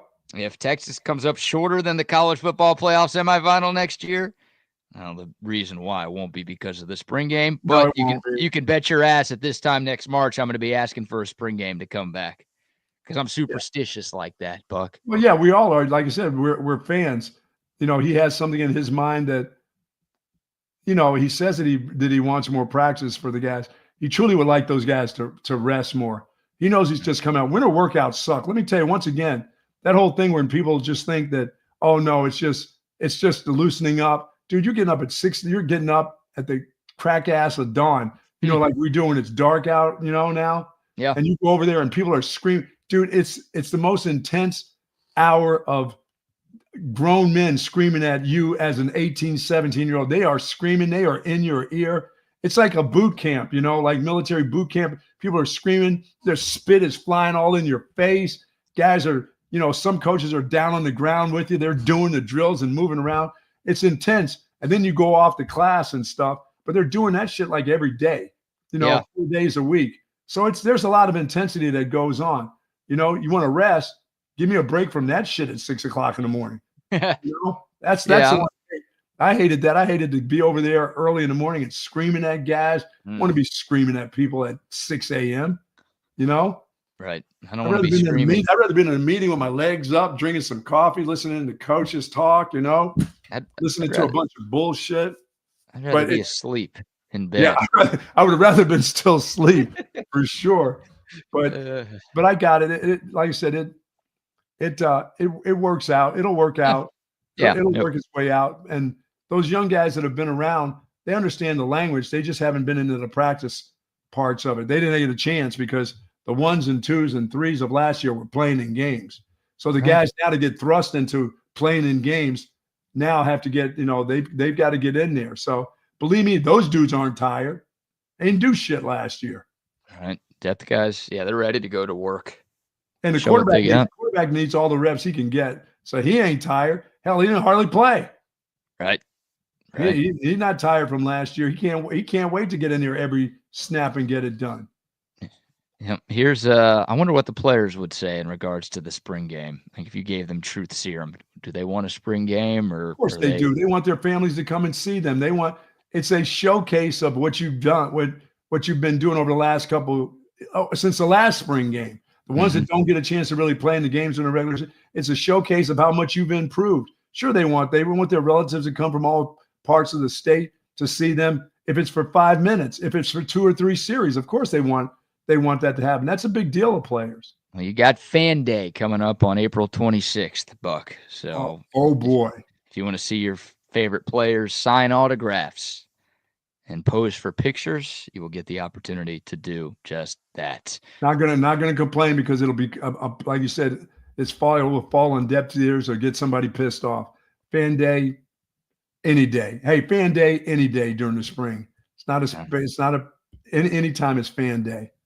So we'll see what they got in store for April 26th. That is the weekend Texas hosts Texas A&M in baseball. Sweet. So they're at least planning it around that. There will be a lot of buzz and interest on campus surrounding Texas athletics with the Aggies in town. And hopefully that's a great day for Texas athletics with a Longhorn baseball win and some fun things planned with the Fan Day. Yeah, most important thing is if the players continue to learn that, like you said, the guys that haven't had an opportunity to play, if they're getting their learning in and you get on the right page with some of your new coaches, you've got to be on the right page with them. And this is your time to do it. Spring ball is it. Summertime, you're talking about going and blowing and, sticking your mouth on a hose and all that stuff. Oh, that kind of blowing. Oh yeah. You're going and blowing then. You got to get going. Get that fire hose in your mouth and just please don't do that. Don't do anything Brent Venables wants you to do. Like I wouldn't say that to Oklahoma players because I hate Oklahoma and I want them to lose. So hey, you guys listen to Brent Venables, but Texas players, and don't do anything that Oklahoma's doing right now. All right? No, you don't want to do that. We don't want no part of that. All right, one more from Steve Sarkisian today. You talked about the new coaches. One of those new coaches is an old coach, Dwayne Aquina. Obviously back here in Austin, was hired just a couple of weeks ago to replace Terry Joseph, who took a job with the New Orleans Saints. Here's Steve Sarkisian talking about the early impact that Coach Aquina has made since returning to the ATL. I think it's been a great start. I think, he demands instant respect, and not intentionally. It's just his demeanor and the way he goes about it. And I think there's been great rapport between Coach Aquina and PK, and Coach Aquina and obviously Johnny Nansen, and that those three guys I think have really working well together early on. I think the players have responded really well, and part of that, Michael Huff has helped, but I think all those ex-players have helped. Whether it's been Aaron Ross, Griff. There's been so many of them. Quandre Diggs is here almost every day now. And so when the players hear an ex-player who's had success in college and in the NFL talk about a certain coach a certain way, they know right away, like, okay, this guy means business, but he's going to help me become the player that I want to become on and off the field. And so it's been a good transition so far. Yeah, it can't be anything but a good transition. I mean, you got some talented players that have that not the former players, but the ones that are here that have had a little bit of success. All you do is enhance what they can do with a guy like Dwayne Aquina. That's just enhancing everything for them. The experience, certain situations, doing things just a little bit different. I mean, that guy knows exactly what he wants to coach and how to coach it. So, and he's going to get full attention to some of these young players, which is a good thing. How cool is that, having Michael Huff and Griff and all these guys Griffin, around? Aaron Ross, now Quandre Diggs around? Like, I mean, you've got personal testimonials at practice every single day for what Dwayne Aquina can do for you. So that's huge, right? I mean, Dwayne Aquina, you could just Google him and see his resume and see everything that he's done over the years. The Thorpe Award winners, the first-round draft picks, all of the players he sent to the NFL. Like, that in itself is enough. But to have that daily affirmation from guys who were actually coached by Dwayne Aquina saying that, you listen to this guy, you could be the next me. You could win a Thorpe Award. You could have a long NFL career. You could do all of the things that you wanted to do when you signed to play football at the University of Texas. Like, that's huge, and that's what makes this such a unique hire, but also what makes it such a great hire for Texas football. Yeah, I mean, it's good for the players. It's good and it's good for the rest of the coaching staff too. That guy's been successful. He understands what that position is all about. So you bring him in here, as I said, with players that are already pretty good, and you make them into great players. You got an opportunity. There's a couple guys. I mean, Manny Muhammad is a really good player, but he can become a great player under Dwayne Aquina, I think. I mean, he won't be that spinning top that we saw before. He will enhance the way he plays and his ability with a guy like that around. So, and it's good and you learn. I mean, as a coach, you learn from other coaches too. Their way of doing things is different than you've been doing it, and you've heard it, even though you've had success at Texas. To have that guy come walking in here who's had success with players that play at the next level is good for you as a coach, no matter what position you coach. Yeah, you're right. You got just to hear him talk in a meeting and how his language is in a meeting, you learn from that as another coach, as a young coach. And he's got a couple young coaches on their staff. I mean, even guys like Chris Jackson are going to learn things from Dwayne Aquina about what his receivers, how they need to run routes. I mean, that's awesome. Yeah, it's well said. You're right. There are some young coaches on this staff. I think of a guy like Mark Orfe, who's one of those young coaches, right? He is a secondary coach, technically the cornerbacks coach for Texas, gets to learn from one of the best secondary coaches of all time. So that's going to help him at Texas, but that's going to help him in a few years down the road in his coaching career. And yeah, you've got PK and you've got Dwayne Aquina, you've got Johnny Nansen, all in the same defensive coaching staff. Those are guys who have all been coordinators before. And they got to give that defensive line coach an awful lot of credit. 1 year into this thing, he was spectacular. He was spectacular. Yeah, you just got a lot of experience and a lot of talent on that defensive side of the football. And again, Sark has nailed most of I got to worry about the way I word that. He's done a great job with most of his assistant coaching hires. So I've got faith that he got it right with a few of these. And again, Dwayne Aquina is one of the biggest names in secondary coaches in college football history. So to get him back in this role, I think is a great thing for the Longhorns. It'll help the other coaches. It'll help some of the younger players. You talked about Manny Muhammad. I think of Jalen Gilbo kind of switching positions, trying to fill the void of Jahdae Barron going to the league. Like all of these guys, even Michael Tapp, a dude who one of the best college football players in America last season, he's going to learn a thing or two from Dwayne Aquina because he's seen a thing or two. Absolutely. So all of these guys are going to get better, and it goes without saying that is a good thing. We'll take your thoughts. The Dakota text line 512-222-9328. Friendly reminder, we are giving away a $50 Cabo Bob's gift card before the top of the hour. If you want to be entered to win that gift card, all you have to do is send us a text at the Dakota text line 512-222-9328. BK, I'm trying to remember, did Dwayne Aquina do some special teams? I mean, in his career, he's been involved with special teams. I mean, he's the secondary coach. He's been involved with some special teams things too. And he can help out with special teams also. I would think. I mean, they all want to get, believe me, secondary coaches, guys on the defensive side, they all think they're special team gurus. Believe me. That's part of their nature as defensive coaches. Is they've been a part of special teams. Whether it's the gunner or the guys returners, they've been a big part of that stuff. So that even adds to the special teams of Texas, which will need to be pretty special on special teams, a little bit more than they have been. Well, Yeah, last year was bad. I don't know if I'd go have been, because 2 years ago they were one of the best Yeah, special teams units in the last year was country. bad enough. Yeah, last year was bad. Last It year was wasn't bad. special. Different kind of special. Yeah. I've got faith in Jeff Banks still, because his first 3 years were really good. So I'll give him the benefit of the doubt that he could turn things around. But yeah, I just looked up Dwayne Aquina's Wikipedia page. I don't see any special teams coordinating experience, but to your point, I mean, you're at practice, you're there, you've got defensive players, you've got secondary players who are a part of special teams. So you're getting involved with that. You have to. Yeah, but when I think people think that the special teams coach runs all the special. No, he doesn't. You know, I was the return guy. You know, it wasn't the special teams coach didn't just do the return guys. I had to be the return guy, you know, on punt and kickoff returns. And I've done that, you know, my whole career. That was a part of it. So I had to be a part of that special teams. You know, I mean, I'm pretty sure Dwayne Aquina will find out who gets off quickly on a snap that can block a punt or block a field goal or whatever. He'll be a part of that. Well, that's the thing too. Like you bring up, excuse me, Buck, you bring up the punt blocks. Like, remember in Mac Brown's heyday, Texas was the best. Oh, yeah. I mean, it was like Texas and West Virginia with Frank Beamer.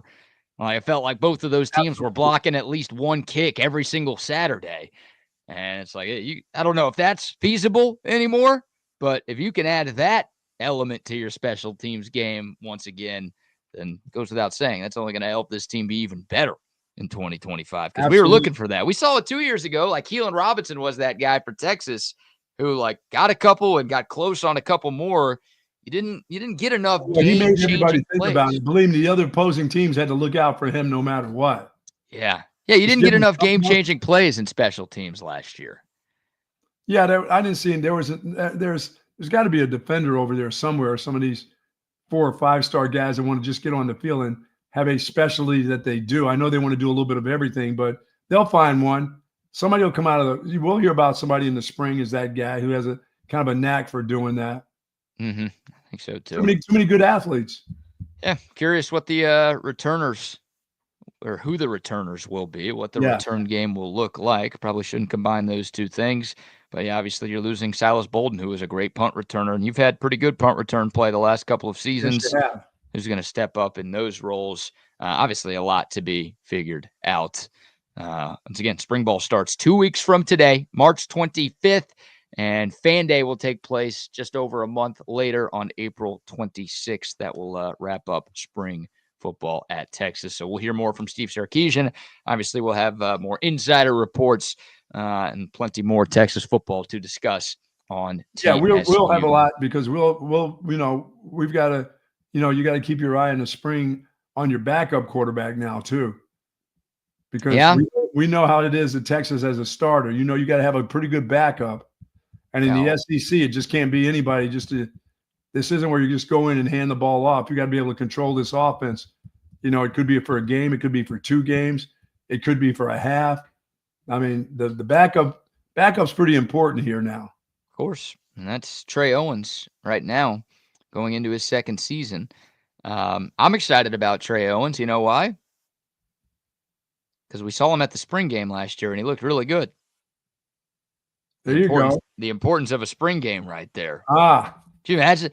Man, that, like, we even talked about backup quarterbacks so much. I mean, Arch Manning, it's the first time where the starting quarterback's the most popular kid on campus and not the backup. Yes. That's what happens when your last name is Manning.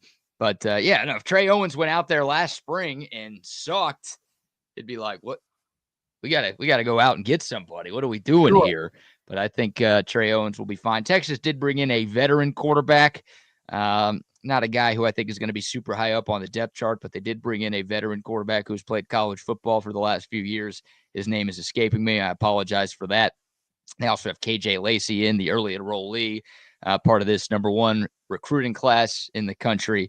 So they've got some bodies. But yeah, I mean, anybody who's kept up with Texas football over the last 2 decades knows how rare it is to see your starting quarterback start and finish every game in a season. Yeah, man. So, you might see a little bit from Trey Owens at some point this year. Knock on wood that we don't, but having a backup is absolutely important, especially as these college football seasons get longer and longer.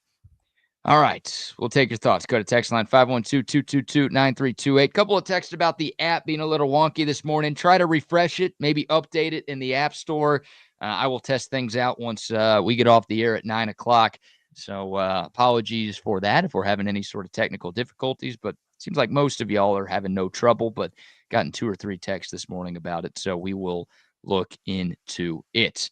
Have you looked into that flight anymore from Chicago to on India Airlines? I mean, that was just kind of, man, yesterday, one bathroom for 300. Man, that's a fight. Yeah, that's a fight for a spot, isn't it?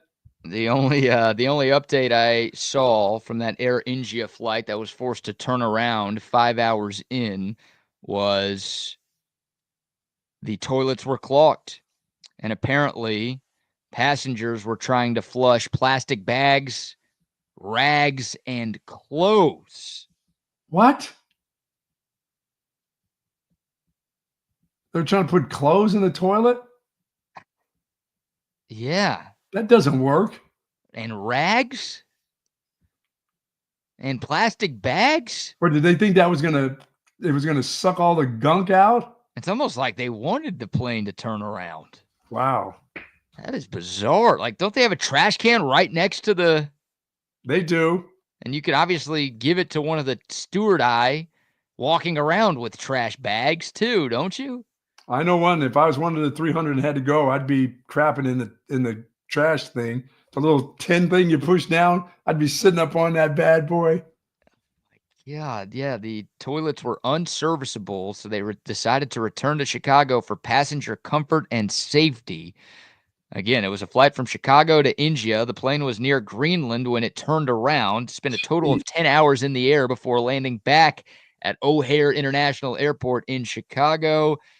And yeah, the investigation from Air India said polythene bags, rags, and clothes had been flushed down and stuck in the plumbing of the plane's toilets. Can we check that before we leave?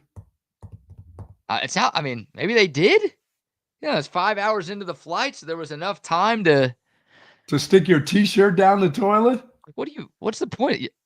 Why are you getting rid of clothes on a plane? They must have run out of toilet paper or something. Well, ooh, maybe people were using plastic bags and T-shirts. Oh yeah, dude, they ran out of toilet paper. I don't think I've ever had to wipe that bad to where I'm willing to sacrifice a shirt. Oh yeah, I've sacrificed golf towels before. Yeah, not in an airplane though. No. And you don't flush it; you throw it away. You throw it in the trash. Yeah, you throw it away. If you're ever in that situation where you're out of TP, you use something and you chunk it in the trash. Like your sock, you put it in the trash. Not at an airplane laboratory. How about using your sock? That's the other one. Here's your update there. All right. There's the latest on that story. What a mess. No airline stories today. We do have a couple of fun stories to get into. We got to transition to a little Major League Baseball and a little Texas baseball as well. Buck, your guy.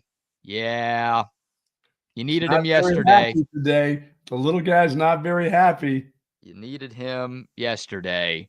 Yeah. But before we get into a little baseball chatter, how about another quick round of sponsor love? Tell our friends over at Woods Comfort Systems. Almost 70 years of service in Central Texas. And if you've got a problem with your air conditioning, heating system, or plumbing, which hopefully nobody's stuffing rags and plastic down their toilets here in Central Texas. We're smarter than that. We can always get enough toilet paper somehow, or the newspaper or some leaves or something. Don't need to be stuffing cloths down there for sure. But Woods Comfort Systems, folks, they are absolutely the very best. And I learned a little bit of a lesson about stuff. When Woods Comfort Systems talks about, listen, their technicians are going to be there in the next 2 hours, they are there. I had a group that came out to do some stuff with my water softening deal yesterday. And I told them I'll be off at between 9:15 and 10:30. I've got other things to do. And they said, no problem. We'll be there. Hey, late morning. I'm like, wait a minute. You told me a time to give to you. Found out I was about third or fourth on their list. and I waited around BK. I waited around till almost noon. I was not happy. At Woods Comfort System, if they tell you they're going to be there at a certain time, they'll keep you in the loop. And if they're even going to get there early, they'll call you and say, we're going to be a little bit earlier. They do a great job when it comes to those type of things. And nobody wants to sit around and waste time when they could be doing something else. And the people at Woods Comfort Systems, they make sure that you get the quality service that you deserve. Plus, they have quality products. They got quality technicians, and you're going to love the service you get from those folks. As I said, almost 70 years of service in Central Texas, and nobody does it better. Yeah, woodscomfortsystems.com is their website. You can give them a call, 512-842-5066. Shout out to AV Consultations as well. The month of March is here. Conference tournament week is upon us, which means the NCAA tournament will be upon us very, very soon. How soon? Well, how about next week? Yeah, if you want to have the TV set up you've always wanted, ready to rock for the NCAA tournament and the Masters and opening day in baseball and all of these other great sporting events coming up, you got to make the call to AV Consultations right now. Let them hook you up the way they've hooked up thousands of Central Texans over the last 3.5 decades. They've been around since 1988. They can get you what you need: TVs, speakers, surround sound, a whole home lighting, surveillance, anything automated, anything that makes your house a little bit more badass. AV Consultations has for you. All you got to do is reach out to them. 512-255-8678. That's 255-8678. Or find out more information online at avconsultations.com. So we sure about Garrett Cole? We sure about he's done? Garrett Cole is done. Maybe we need DeGrom. I mean, he pitched a full 20 pitches a couple of weeks ago. Maybe he's available. Somebody will pick him up. Might as well be the stinking Yankees. Jacob DeGrom is back for the Texas Rangers. With those 20 full pitches. Hey, first start back from Tommy John surgery. You don't want to throw him to the wolves. You got to ease him into things a little bit. Goodness. He looked good. 20 pitches, no pain after the fact. So far, so good for Jacob DeGrom in the spring. How many innings do you think he gets in for the season? 3 1/3. 3 1/3, and then he's done. No, come on. He's going to be healthy this year. He missed last year. He's going to be healthy this year. Everything's going to be fine, okay? Oh, my goodness. The Rangers have so many injury-prone players, man. Like, if they can stay healthy, huge if. And they're going to lose a guy or two for an extended period of time. So it's not like everybody has to stay healthy for all 162. That's just not going to happen. But Evan Carter and Josh Young and Wyatt Langford and obviously Jacob DeGrom, like, if those guys can just play a majority of the season, then the Rangers have a chance to make a deep run in the playoffs like they did a couple years ago.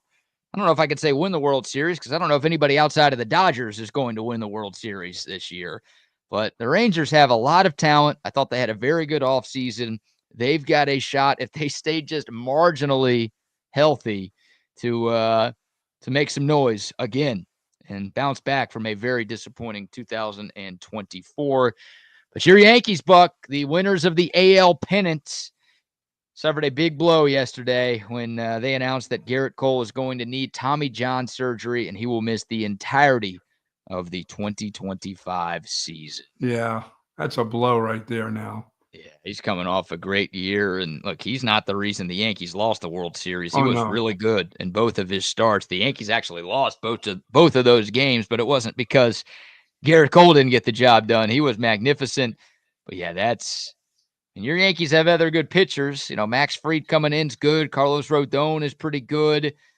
But you don't have that bona fide ace that you had, and you lose one of the best pitchers in the game. Doesn't matter how good the rest of your rotation is. It's going to sting.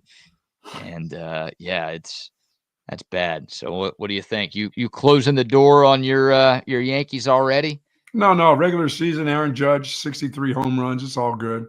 You're putting in the call for 63. Yeah, regular season. He's the king of the regular season. Yeah. What did he have in the playoffs last year? Not enough. Not enough. Last year, enough of anything. He had 58 in the regular season last year. His record is 62. That's the AL record. So if he goes for 63, then he'd be breaking his own American League record that he set. So we'll see what happens there. But yeah, in the postseason, he is a career 205 hitter. Wow. So he's got to get that figured out. And obviously, when you're on the Yankees, your legacy is defined by what you do in October. And Aaron Judge has not done a whole hell of a lot in October. And obviously, I definitely got better chance chance in averaging 2 rebounds for the Horns than he does being the MVP of the World Series or the playoffs. Aaron Judge, he's not going to do anything when it comes to that. And I do have the ability to get 2 ribbies. You know what I'm saying? You're going to give me – I get the 2 rebounds, right? 2 ribbies, 2 rebounds. No, I'm sorry, 2 rebounds. Yeah, I can get the 2 rebounds, right? No, you can't average 2 rebounds. In a game, you could get the 2 rebounds, but you're not going to average 2 rebounds over an SEC season. So I think Aaron Judge has a better chance of winning World Series MVP than you do of averaging 2. Yeah. Dude, you're going to get, like, you know what? I take that back. Because here's what could happen. You could play one SEC game and get 2 rebounds and get hurt and not play another SEC game the rest of the year, and then boom, that's an average of 2 rebounds a game. Thank you very much. Or you could just opt out.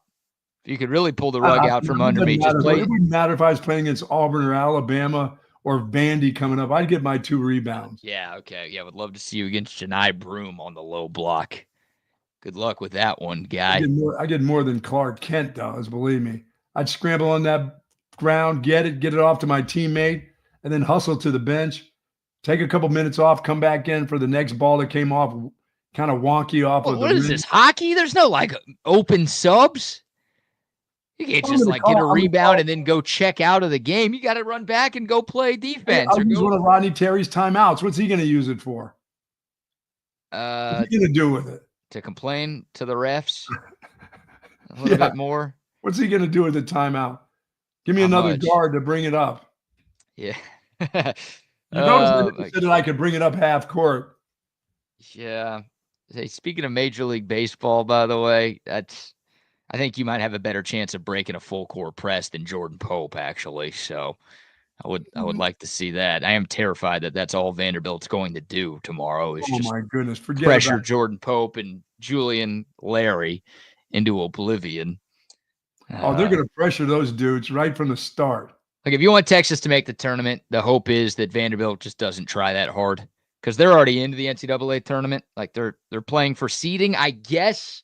Like, I'm looking at bracket matrix right now. They've got Vandy as a 10, so maybe they could get up to a 8 or a 9 if they win a game or 2 or 3 in Nashville. But, like, they could lose and still be in the dance. So maybe they're like, we don't care that much. We just want to get healthy and right for the real tourney.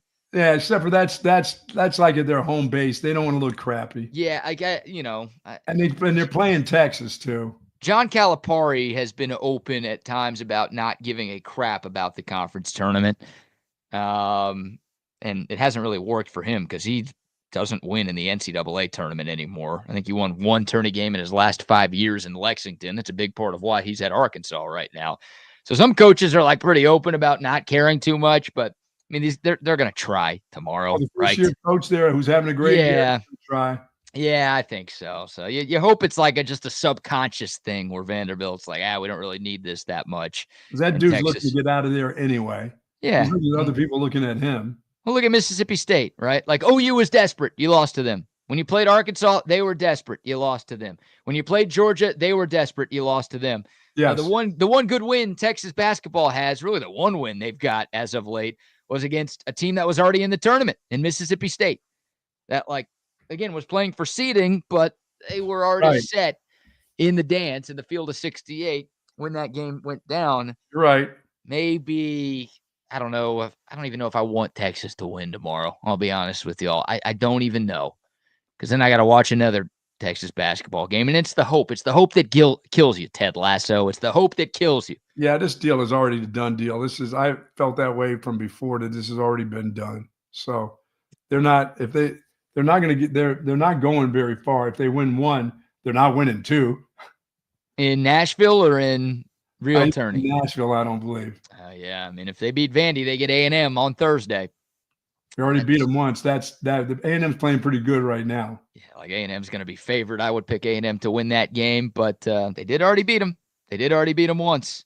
So, I don't know. Got to get by the doors first. Well, what did they say? Anchor down? So what's trash talk to them? Anchor up? I guess. Like if we're horns down is our trash talk. Are they anchor? I don't know. Just remember, gig 'em is just very simple. Got to be careful how you gig 'em.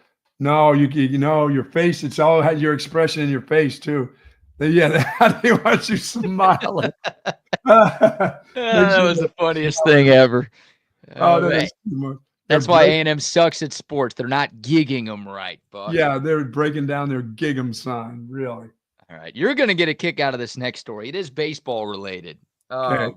Major League Baseball is in some hot water after they released some new team hats for the upcoming season. Uh-oh. It's a new line from New Era. It's their Overlap 5950 collection. And, well, the Texas Rangers hat, speaking of the Rangers, was actually so bad that they already had to pull it from the team's online shop. Wow. All of these are terrible. The Rangers one was, again, so bad that they can't even sell it. We'll do a little screen share, and we'll try to explain this to you fine folks tuned in on the app. But here is the newest New Era Texas Rangers ball cap. Can you read that, Buck? They're missing. Where's the X at? Well, is it behind the T? Is it behind the T? The X is behind the T. What in the hell? So it's, again, the Overlap collection, and I guess the overlap means you get the team logo over the word.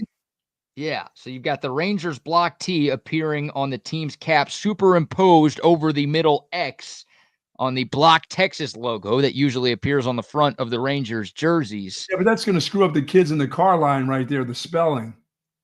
They're not going to be, that's not good for them. So instead of Texas, which, you know, the Texas Rangers, it looks like Titas.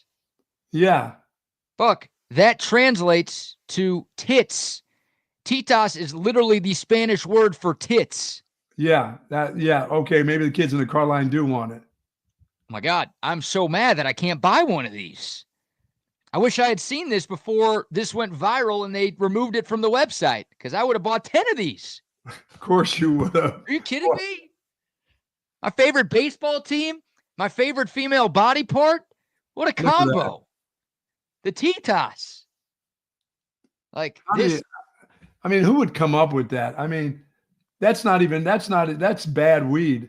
That's ragweed somebody smoking to sit in the room and do that. This is fantastic. Look at that. This is awesome. I have no idea how this gets approved, right? Like, we're not talking about hockey here. There's a lot of Spanish-speaking players who play Major League Baseball. So you'd think you'd maybe check with them, or at least, I mean, you should know. I knew this. I'm not a fluent Spanish speaker. I'm from Kansas. You know the Titas. I know about Titas. I know a lot about Titas. Let me tell you. Tatas. I'm fluent in those bad boys.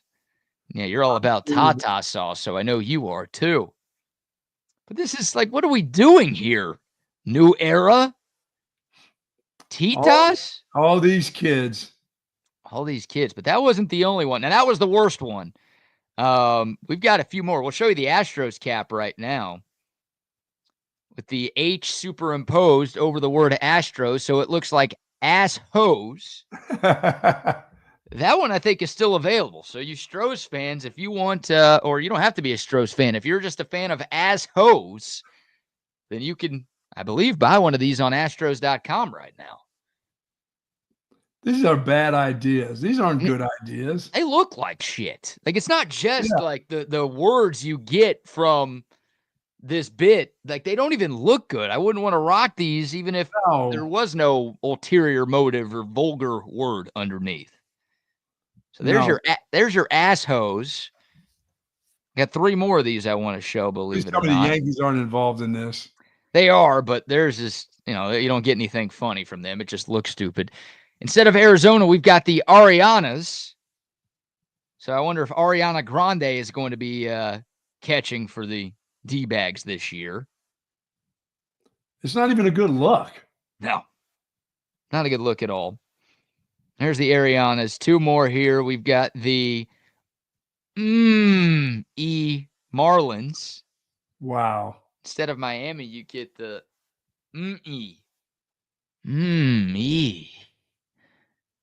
Marlins. What is this? And then Just a bad idea. Just somebody thinking that it's catchy. It's not catchy. It's not good. And last but not least, this might be my favorite one of all. I might like this more than I like the T-Toss. How about the Anals?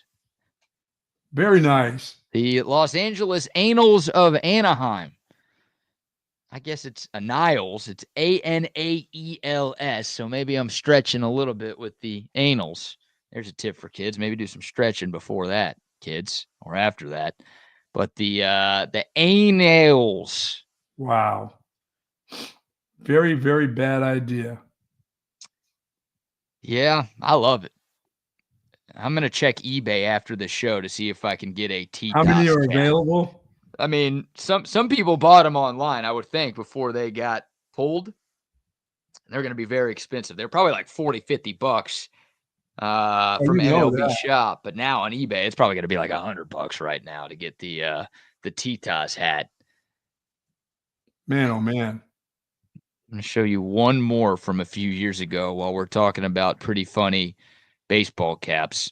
This might be my favorite one of all time, especially considering the team that it was for and how bad they've been over the years. I don't know if you remember this, but a few years ago, the Oakland A's sold this cap. Oh, God. It literally is ass. It's a bunch of A's and S's on the same lid, and it makes it look like ass. And that's what they've been as a ball club. Now they're not even Oakland. Now they're just the Athletics this year, Buck. Now they're just ass, period. Now they are ass. They're Sacramento's ass this season. So there you go. There's your random story. There's a new move for baseball. Thank you, baseball. Yeah, I got you. Yep. That's well done, Major League Baseball. All right, speaking of baseball, hey, Texas baseball back in action tonight. Indeed. Their final tune-up before SEC play gets going this weekend. The Longhorns will play host to the Mavericks of UT Arlington at the Dish. Texas, of course, coming off the sweep of Santa Clara over the weekend. The Longhorns have won 13 games in a row. UT Arlington's not very good. They're 4-8 on the season. One common opponent between these two teams, it's Oklahoma State. Texas, of course, beat Okie Lights in Arlington back in that opening weekend series. UT Arlington played 2 games against the Cowpokes. They lost 19-4 and 10-4. So if you are a fan of the transitive property, this should be a relatively easy win for the Longhorns tonight. And hopefully it is for Jim Schloss-Nagel's crew. Yeah, good way to get ready to start this bad boy out, you know? Yeah, I assume it'll be Jason Flores on the bump for Texas. He started both midweek games that Texas has played to this season. First start was awesome. 3 scoreless against Incarnate Word. Gave up just 1 hit in that 6-0 victory 2 weeks ago. Second start, not quite as awesome, but that was mainly because Texas's defense sucked. You had that dropped fly ball in left field that allowed a bunch of runs to come across in that 4th inning, I believe it was. So Jason Flores didn't get out of the 4th inning last week, but hopefully he can bounce back. Hopefully he gets a little bit more help from the guys behind him. And like you said, should be a nice win for Texas to get ready for SEC play. The Horns at Mississippi State this weekend. Texas moved up in the D1 baseball poll. They are ranked 11th in the country. Texas A&M, by the way, fell all the way down to number 24. Wow. I don't know why they're still, well, I do know why they're still ranked. It's because they started the year number 1. Yes. But they have not been good at all. They are 9-6, and all 6 of those losses have come against non-conference and unranked teams. BK, so Texas will start out against Vandy tomorrow. Who does Oklahoma play? Who does Oklahoma ride their win over Texas against? Should know that off the top of my head. Texas is actually seeded higher than Oklahoma just because of some tiebreaker rules. The teams finished with the same record, and they obviously split in the regular season. So I don't know what tiebreaker rule is the reason for why that happened, but Texas is the 13 and Oklahoma is the 14. OU plays Georgia tomorrow. in the Very interesting. 14-11 game. Yeah, so you've got 4 SEC tournament games tomorrow. It'll start with South Carolina, Arkansas. That's 16 versus 9. Then you'll get Texas Vandy, projected to start at 2:30, but really it will start 25 minutes after game 1. Game 1 starts at noon, for those of you who care. Then you've got LSU, Mississippi State, and then OU, Georgia. That is your first round in Nashville. I think so far the teams that have beaten Texas, the lower level teams, their next game has been another victory. They've come off beating Texas, still feeling pretty good about themselves. You're talking about OU. Yeah, OU is. I mean, they're in right now. Like, if Selection Sunday was today, Oklahoma would be in the field. The question for them becomes, do they need one more win to secure their spot? It's almost like if you're just in, when people are saying you're barely in, you need to at least get one of those games in your tournament play. Yeah, they'd like to get one. I mean, Georgia's much safer than OU right now. Yes. Oklahoma, again, they're in right now. The only thing that I think could take Oklahoma out of the field of 68 is if a bunch of teams steal bids this week. Now, Texas got some help. OU got some help. Every bubble team got some help with the fact that St. Mary's and Gonzaga are playing in the West Coast Conference Championship, because those two teams are already in. So you're not going to have a random bid stealer in that conference.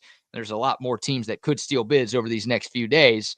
But that's one that you could scratch off the board. So I think Oklahoma is fine as long as a bunch of random ass teams don't get the auto bids from winning their conference tourneys. But yeah, for them to feel safe, I'm sure they'd like to get one more victory. Yeah, the Horns have to win 2. They have at the least 2. Yeah, looking at the bracket matrix again, I see 103 brackets that have been updated since the weekend. 4 of them have Texas in. 4 out of 103. Yeah, that's not good. Less than 5%, I think. No, it's very bad. So that goes to show you, it's going to take more than just one win at Bridgestone. They might need 2. They might need 3, honestly.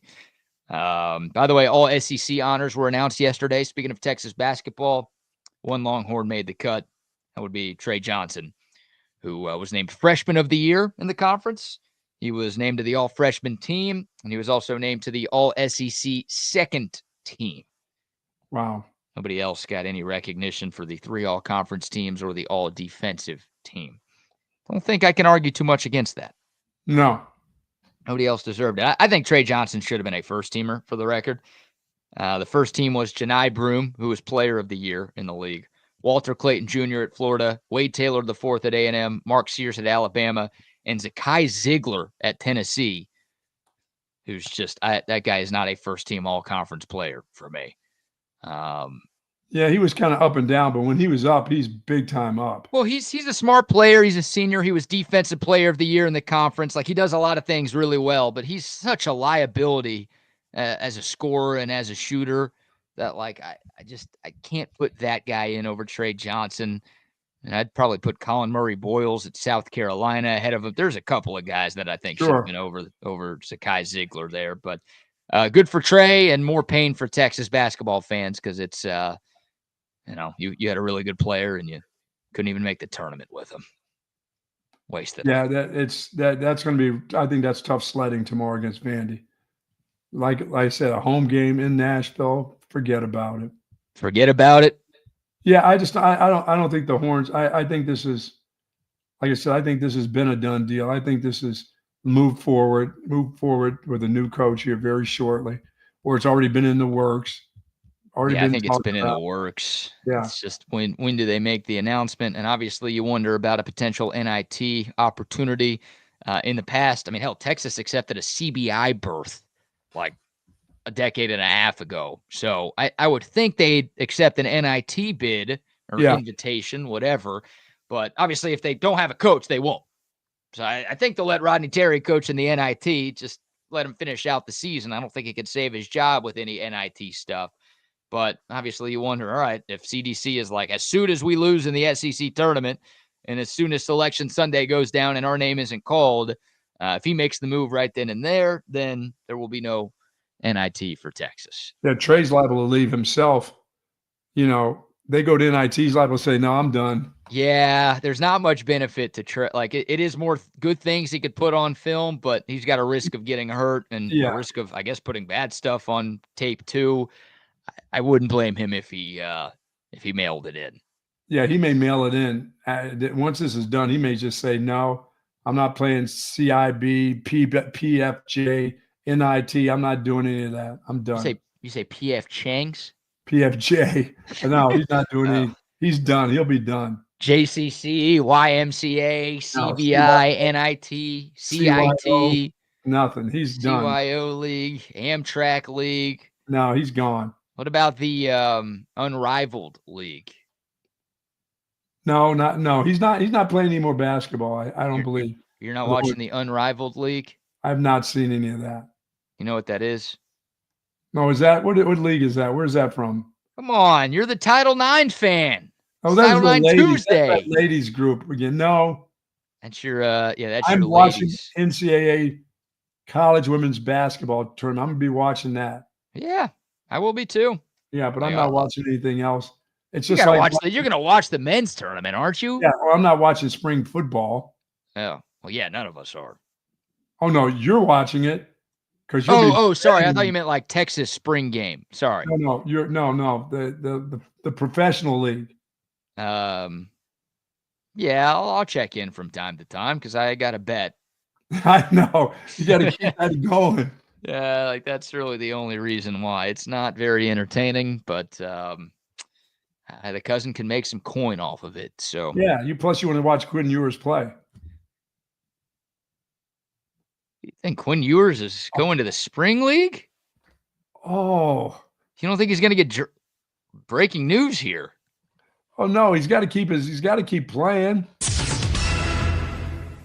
Doesn't he have to keep playing somewhere? You don't think he's going to make an NFL roster? You don't think he's going to get drafted?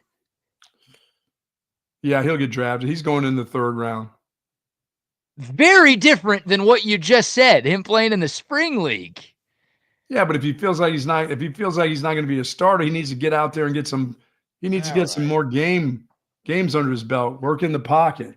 I'm done with you. CovertBeeCave.com. Covert Bee Cave, the best car dealership in the world. If you're in the market for a newer pre-owned car, truck, or SUV, go see our friends at Covert Bee Cave. They got the best playing. He needs the rep. Yeah, he's gonna practice. He's practicing right now. He's getting ready for the pro day at Texas. He'll get drafted and he'll go practice and train and get ready for all of that to play on a real NFL team in the fall. Going to know it's a real professional league, the spring league. Yeah, Jake, are you on drugs? We're bringing on Rodney and Wags here. Maybe they can help salvage this thing. What's up? Spring league, nice. Come on, man. Is Coach Stoop still coaching? I don't know. Wasn't he Arlington? He was Arlington. Yep. I don't know if he is or not. Won a championship for my Arlington Renegades. Boys. Oh boy, there it is. There it is. Yeah, not to be confused with it, and y'all are lucky to have me here because that's tetas. Tetas is how you say that word. Tetas, the Spanish slang on the cap. Tetas. I was misinformed then by my other Latino friends. Yes. Oh man. And the big ones are called tetonas. That's the big Hang on. one. It's not what I was told. Mucho tetoyas. Latoya, what she got? Tetoyas. Tetona. What did you say? Tetonas. Tetonas. Oh, tetas. Tetas is. I don't know. I'm very South Texas Hispanic, so that's the way I was taught. So I may be wrong. I trust you, even though your name is Ronnie. I do trust you more than I trust myself when it comes to Spanish speaking. I once got a 2 on the AP Spanish exam, guys. Nice. That's dos. That is I don't know if you're right. I think it's DOS. Double R. I think you're pronouncing it wrong. Yeah. I'm not sure. That hat is. Are you messing around like an actual $36? It's worth it. Huh? Some of these hats are $36 to $50. Where do you see that? I just saw one. I think CB said the one was $36. That may be in the Miami deal. That's crazy. It's like nowadays when you go to a concert, if you happen to go out in public, and I remember buying concert T-shirts for like $15. Absolutely. Now it's like $65. What? You used to be able to get that CD for $10 at the concert. Yeah, exactly. There it is. Oh man, I've paid more for Titas in my time than You have. I think we all have at one point paid more for Tetas or Tetonas or Titas or whatever you want to call Technically, I think I'm still paying for it, right? Like, I mean, I've been married for 20 plus years. This bill just keeps getting steeper and steeper. Paying for it every single day. I got a buddy that literally bought 2 sets that he doesn't get to handle anymore. Oh no, he paid for them and then she left. Twice. Four that does. God. Like, that's got to be like in the prenup. There's got to be something against that. Yeah, that's there. like in the contract. Like if I'm buying these bad boys, you ain't leaving, right? Like, or they're coming with me, right? Hey, you got to deflate them now. If you're leaving me, you got to deflate them, or you're giving me my money back, please. Man, oh man. Yeah, I'm like, man, go see Al Bundy. Get her some shoes or something. Get her some shoes. No kidding. Whoa. Uh-oh. Well, what's shaking here, Cabo? What's shaking? Yeah, baby. Something's happening over here. I don't know what's going on here, even with the new setup. I was thinking the randomizer wouldn't make it with the new setup, but I guess it still did. We got a $50 Cabo Bob's gift card to give away. And the winner on the Coda text line, our guy Bevo Lance Jason. Oh, hey. That's the win. The randomizer has spat out Bevo Lance Jason, who asked, is it too late to enter on the Baby Fat hotline? It is not, Bevo Lance Jason. You are today's winner. Congratulations. The fix is in. The fix is in. I think that shows that it's not in, because we usually just have numbers. This time it spat out a name. So the randomizer is done. It's randomizing, gentlemen. Very nice. It's random. Right. It's random. Boys. Anything else, Buck, for the guys today? No, Bucks needs a nap today. No hypotheticals? I can't. This time change has me messed up, man. Rodney, it's never affected me like this. Same. In the last couple of days, I told BK I was up this morning. It was 3:00, and I think I slept for an hour last night, and I'm laying in the bed. My mind is just racing, and I got my eyes closed, but I can't go to sleep. Yeah, I usually wake up around 3 to go, hit the head. Sure. And so this morning it was like 4:12, and I'm like, and oh, by the way, I don't have any toilets upstairs because McCall Custom Homes is putting in floors today. So I had to go downstairs, and then I woke up, I fell back asleep, and I woke up, and it was after 7. I never sleep past 7. This thing has me all messed up, man. It's just not working for me. Tell them about the eclipse. We got another eclipse coming, BK. It's coming. Yeah, you could see Buck's full moon tomorrow at about 11:30 p.m. I thought it was supposed to be like 2032. No. Don't ever. It's never over. There'll always be an eclipse. As long as you have life, there'll be an eclipse like 2 years later. That I've been told I'll never see another one of these, for the rest of my life. And I've seen like 12 since they've said that. Now this one's is the worm blood moon.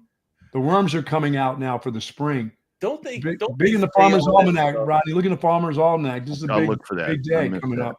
Don't they say all this stuff like you'll never see another one again because it's turned into a marketable thing to where you got to get these glasses now to look at the damn moon or the sun. Even when it's dark outside, you got to get these special glasses out. Buy them from BK. BK still has a stock load from the last one.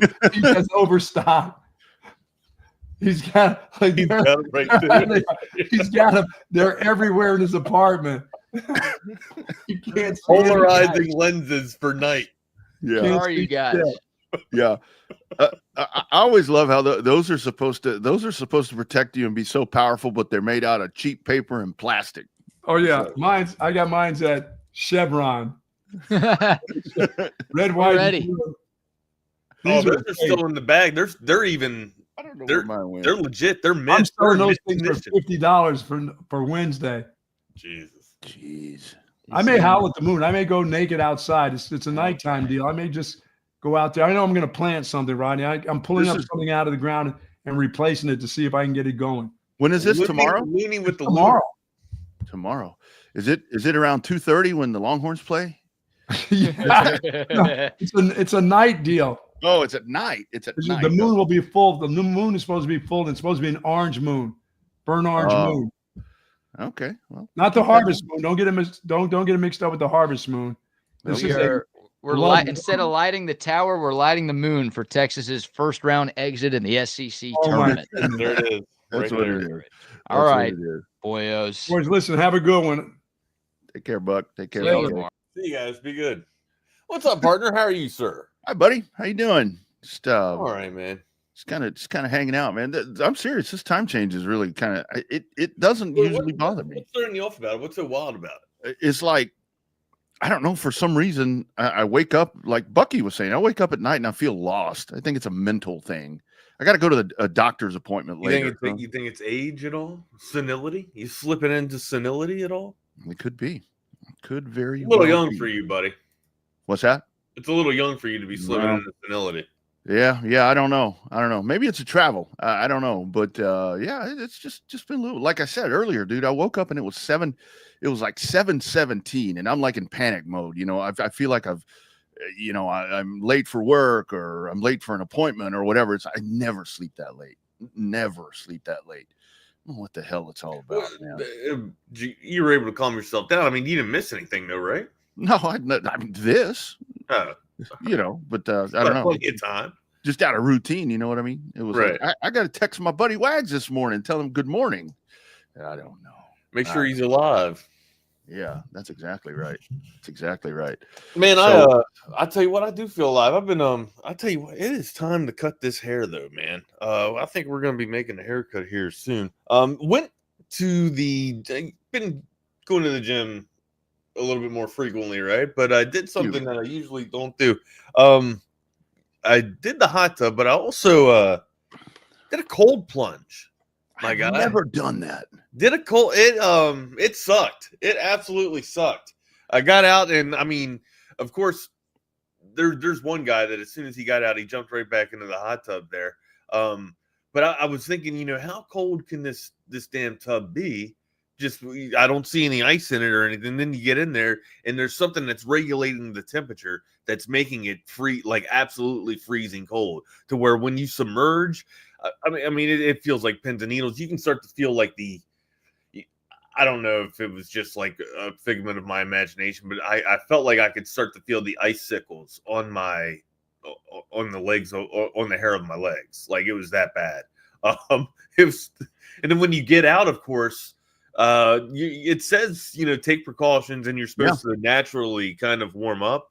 Some jackasses are jumping into the hot tub right next to it. I am literally and you do feel like the ice, like it feels like ice is running off of your body completely. And what I didn't plunge completely underneath with my head. I didn't feel like that was necessary, but I was able to get the body underneath. It feels fantastic. I think I'm going to do it at least 2 times a week. I highly recommend it. I don't know if I feel as energized or as youthful, like ready to go the next day that everybody says that they do when they cold plunge or whatever. My muscles feel great. Like my joints still feel sore though, right? My muscle, like I still feel like I don't know if I can't tell if it's lactic acid or not. I'm not cycling right now, or I'm not doing anything to where my muscles are going to actually have fatigue on me. I don't know. I'll let you know if I do a set of pull-ups and I, only get like 10 or something. I've got a lot of cycle friends that do those and they swear by the cold plunge, and it's like, so tell me this. So tell me this part. Here's kind of been my thought about that, because they say it's just very calming and very relaxing. I can't say that either. I wouldn't think so. I had to find my own calming and relaxing state. Yeah. Right. Yeah. Like I didn't, and at this point, my damn earbuds not my earbud, my Beats or whatever the hell they are. My source of music had died. Right. The power had died. So I'm just sitting here watching everybody walk by, and that's another thing too. I kind of got in my mental there and try to people watch. But maybe if I had some music, it probably would have made the experience a little bit better. But one dude was just in a groove, man. I mean, he was sitting there for at least 5 minutes. Oh yeah, and I only plunged for like 3 minutes. They say that's the minimum that you're supposed to do. And in my first plunge, I wanted to do the minimum. I didn't want to, give myself a heart attack or anything by shocking my heart of how cold it is anyway. Well, that's my thought. I mean, I think just the build up, just kind of the nervousness of doing it. And then I just assume that you get so worked up and you're so fidgety, and then you plunge and it's calming because you've done it. That's kind of the way. I don't see how that. I didn't have any calming. It was not calming to me. It was a lot of it's a lot of that. And there's like people. It's like out in the gym. There's like people walking by while you're doing that. No, it's co-ed. It's you're doing it in a public spot. Like, holy moly, the tub is huge. It's a hot tub. It's a co-ed. It looks like a Roman hot tub. Oh, okay, right, like or the visions of what you would see in ancient Rome, where they would go to aquatic places or pools or whatever. But only this isn't a pool. It is a transition hot tub into a cold plunge.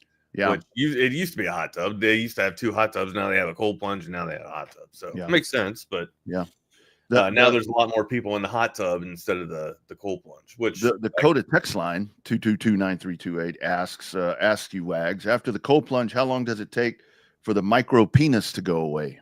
Oh, it still feels like it's there. I feel like I got an innie, my guy. Well, I do have an innie. What am I talking about? No, I'm kidding. It's. You don't, it's not necessarily shrinkage that you feel. You just feel numb. Like you feel like your legs aren't even there. You feel like nothing is absolutely there. And then you start to warm up and then you're like, revitalized. You know what I mean? But again, like the whole feeling or the whole thought process of going in there to decrease lactic acid, I really can't tell yet until I go back to the gym today and see how my muscles respond to resistance training. So we'll see. And I think that this is very much because I do want to do one. So I'm kind of like doing a little one-on-one here from you. So I would think the thing is when you're going to do this, you don't like when you go to the pool for the first time of the season where you're like sticking your toe in and then I went straight go. In. Just I went straight down. Like you don't jump in. There's people walk in to do it safely. But I didn't think about it. I was like, what, man, and there's a clock that you can time yourself with, right? So as soon as I saw the clock start to turn over, I was like, I'm going in. And also kind of like talked myself up and started calling myself names and be like, all right, if you don't do this, everybody's going to make fun of you because there are a lot of people watching you, right? So if you just go and you flirt with it and touch the toe, you know what I mean? Touch your toe at the top of the stairs. People are going to be staring at you and be like, "Oh, this guy thought he could do it." That's what I was, talking to myself in my head. I was like, everybody's going to be sitting here staring at you and making fun of you, so you just got to go straight in. What degrees is it? Does it tell or temp? What's the temperature? I was too cold to check, but I was fucking free. I was cold. I was freezing. I'll check today. There was, and also like I was very shy at the moment because there were so many people doing it. That would be the performance anxiety, man. It's like it was really performance anxiety. It was just my first time doing it, and I didn't want to look like a noob. To be honest with you, that's what it was. I didn't want to look like it was my first time. I wanted to look like a pro. Yeah. Now, I had a friend one time that I told her I would go with her after a class. And then the more that I thought about it, I made up after. I'm like, oh, I forgot to tell you, I have a meeting. I can't do it today. My kid's been trying to get me to do it. That's why I did it. I finally did it. So give it a shot. I have to give it a shot. Yeah, we all go. It's family gym time to where we all go to the gym, the same gym. And only my kid and I are the ones that actually get a chance to go at the same time now because we go during the day. My wife usually has to wait until she gets off work and then she has to go. I don't like going at that time because it's always crowded, man. 5 o'clock, just way too much. And also we got to run the app. So here we are. Anyways, man, how was your day? How was your Monday? Did you make it through the day? You're here on a Tuesday, so you looking good, man. Yeah, no snuff. I didn't even stop. Had to stop and get diesel. Didn't get any, so I made it. I didn't go inside. That's what I'm talking about, partner. I'm still in the no fast food here. That I got a feeling. I'll tell you what, Wags. Next week, and I'm just kind of When the pre-warning hell you. it went over? April? I think so. Yeah, Yeah, I know it's Easter. I just don't know when around the hell Easter. Easter is. Yeah. Second week of Second or third week. Next week is going to be tough because you know what next week is, right? Next week the tournament starts. Yeah, the tournament starts. So that's where it's easier to, consume that. But the good thing is being home. The good thing is being home. Yeah, on the road is when you're liable to throw one in, right? Or in transition. Yeah. So I think you'll be all right. You'll be all right. Yeah. Easter's on 4/20 this year. Okay. How about that? Here we go. Well, I mean, we got some NFL news to talk about. I mean, the landscape is absolutely shifting before our eyes, big guy. We will go down and break down these things that Shifty has been reporting here. But yeah, your favorite players might not be on the favorite team any longer. They might be actually taking a hike and going somewhere else, packing their bags and moving about. What's been the craziest thing that you've seen so far? I'll tell you the big head scratcher to me that happened, that it actually went down yesterday that I heard, and it's actually the Houston Texans. I can't understand why they let Laramie Tunsil get away, because they have, CJ Stroud was the second most sacked quarterback in the league last year behind Caleb, and you don't have a lot of pieces there on that offensive line, and you let that guy get away. I know he's not. He's what, a 5-6 time Pro Bowler. He's not the youngest offensive lineman, but you're kind of setting your guy up right there to. CJ Stroud's got to be making some phone calls saying, "What are we doing here? What's the plan?" That really made me think, what is going on? No, I know, and in return, you only get a third and a 20 in 2025. Package. You get a third, and then you get a seventh, and then you also get a fourth in 2026. And you had to give up Laramie Tunsil and a fourth for that. So I don't know who won that deal there. Time will tell, but at the moment, it appears that the Commanders. I won't necessarily call it a fleece. Yeah. But damn, I would like to think that Laramie Tunsil is better than the value that's on the board right there. Right? Yeah. I would think so. And it would be one thing what's his big deal? We kind of joked about it yesterday. What's his big deal? Like, he smokes weed? Like that? Is that the problem? Is that what you're kicking out? Really? You couldn't you could condone, rubbing tugs, but you can't condone a little bit of green. Right. Seriously. Right. Okay. Yeah.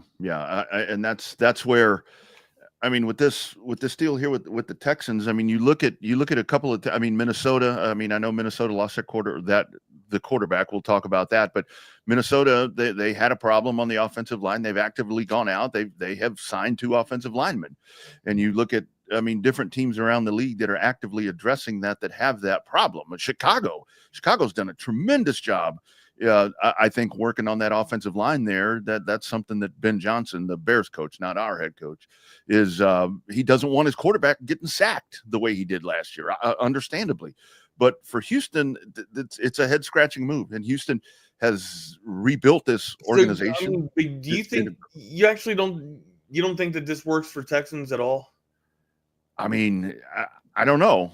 I don't know. I don't know how you let your, I say, best guy get away. Kind of an anchor to. It's that whole JJ McCarthy thing that I keep going back to with that unknown. But I know that's part of the deal.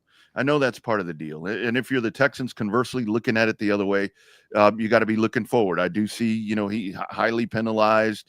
The work ethic thing does become a question. So at some point you do wash your hands of it. But it's like it's a blaring problem that I would think that you would try to anchor around, but you let him go. And this is where I think. Oh, sorry, go ahead. No, the questions there with work ethic and all that. I'm curious to see how that changes with the Commanders, because that's where we see a lot of times the shift right there, where guys go somewhere else and those problems change. So it could end up being a win-win. I may be totally like a new. It's funny. It's absolutely weird to say this, but a new championship culture in Washington, right? Boy, I'll tell you. Isn't that funny? Isn't that crazy to say that? A championship culture in Washington. We're putting the cart before the horse there. It's wild, right? So here's my question. When I think about the evaluation process of this trade, how much longer can Larry Tunsil play at the top of his game, and how long is that window? If it's 3 years, I think it's worth it for the Commanders, right? If the Texans are betting that is that length is 2, maybe less than that, then sure. Houston, go ahead. You probably got rid of some problems there and cut yourself, trimmed a little bit of the fat there. I don't know, but at face value on the surface, it looks like the Commanders got themselves one hell of a deal. Yeah, and I think that's the thing where again they obviously wanted to address offensive line play, and they went and they did that. Oh yeah. And they did that, and if you kind of take that part out of it, because you look at the stats from last year, I think Daniels was like top 5 in sacks, right? Yeah, and so they're addressing it, and that's what I was looking at that this morning with the where was it, man? I'm never going to find it. The Bears, the Texans, then you had the Vikings. Jalen Hurts was actually the 4th most sacked quarterback, but. And they're in there somewhere. I'll have to find that. But I'm pretty sure Daniels is tied with 5th or top 5 in quarterback. And I think what the Commanders have done, they put themselves in a really good spot where they in turn can kind of have that more veteran offensive lineman in there to supplement what they already have, and they can build around them because they've got lots of resources still there with Washington. And Washington, it's really scary, man. They're only starting this. They're only a year into this, Wags, and they've turned this thing around, and great leadership, and man, here they are. I mean, they're not on the heels of Philadelphia, but it is weird because the NFC East all the time, Wags, we talk about it, and it's like, well, it looks like it's going to be Philadelphia and Dallas. Nope, Philadelphia and Washington again, like the 80s, man. So just to clean up this stat, Sam Darnold and Joe Burrow were tied for 5th for sacks at 48, and then Jaden Daniels was 6th with sacks with 47 sacks, so right behind them. Yeah, well, but nonetheless, they find themselves Larry Tunsil to shore up a little bit of, I guess, the shortcomings there on their offensive line. I think it's a good move for Washington. Again, I won't necessarily say that the Texans got fleeced, but at the moment, at surface value, it appears that Washington got a nice little deal. Yeah, no doubt about it. And I will tell you, the Josh Sweat deal to the Cardinals, that's pretty good little move right there for where are they? For the Cardinals. I was going to say for St. Louis. So Philadelphia lets one get away. But it's a pretty good little addition. Right 76 million. 76.4 million, 4 deals. Pretty good little payday right there, isn't it? You think he's worth that? I think it's a little steep, but if you're the car, and this is where you get into these teams. I heard somebody talking on one of the national things yesterday where it's like Cleveland, the Cleveland Browns consistently pay the dumb tax, the suck tax, because they're no good. Like on the Miles Garrett. What is Arizona building right now? What the hell are they doing? I know, right? I know this is the this Giants kind of got busy too. Sneaky little. The Giants had a busy day as well. I'll tell you who's like getting after it. Well, they had the most money to do it. Obviously, the Patriots. The Patriots are just every time you turn around, it's like the Patriots are doing another deal. And it's like, how do you feel about Max Hollins? You think that he actually? You think he could be an impact player up there? Or because where you find these guys that have kind of been like journeymen, right? And then they're looking for their niche, or they're looking for their spot to kind of carve out and make their home. And sometimes throughout the trek, they end up finding the spot to where look, Sam Darnold.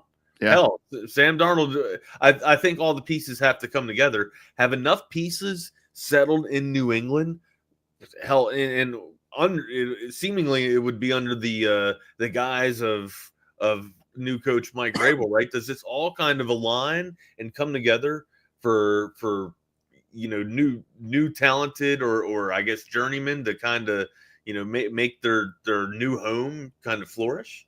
I think what we're seeing there is kind of out with the old Patriot way that we keep hearing about all the time. Now you've got Mike Vrabel in here, and I think what that organization is doing is they're trying to get guys in there that are going to be tailored to a Mike Vrabel, Dan Campbell type of style, and I think this is a good fit right here because you got a clean slate. But what style is that? Don't you want to bring, or don't you want to align to the style of your franchise your franchise quarterback, which would be May? Yeah, because that's the other part. I think that identity is still kind of developing a little bit as to how he's going to be as a franchise quarterback. And I do think he's going to be their franchise quarterback. So they've got the centerpiece right there. So I think that they're bringing in all these pieces to try to figure out what the identity of that team is going to be now moving forward. This is, I don't know. This is one that I saw and I'm like, I'm not sure. I'm not sure what to think. So, by the way, some tile guys just got here. If you hear barking, I'll mute myself. You're good, man. Yeah, I don't know, man. But the Saints, the Saints I want to talk about next. The Patriots are, they're throwing that money out, man. They're throwing the coins out. Yeah, they are. All right, you were eager to get to your Saints. Let's hear you talk about it, man.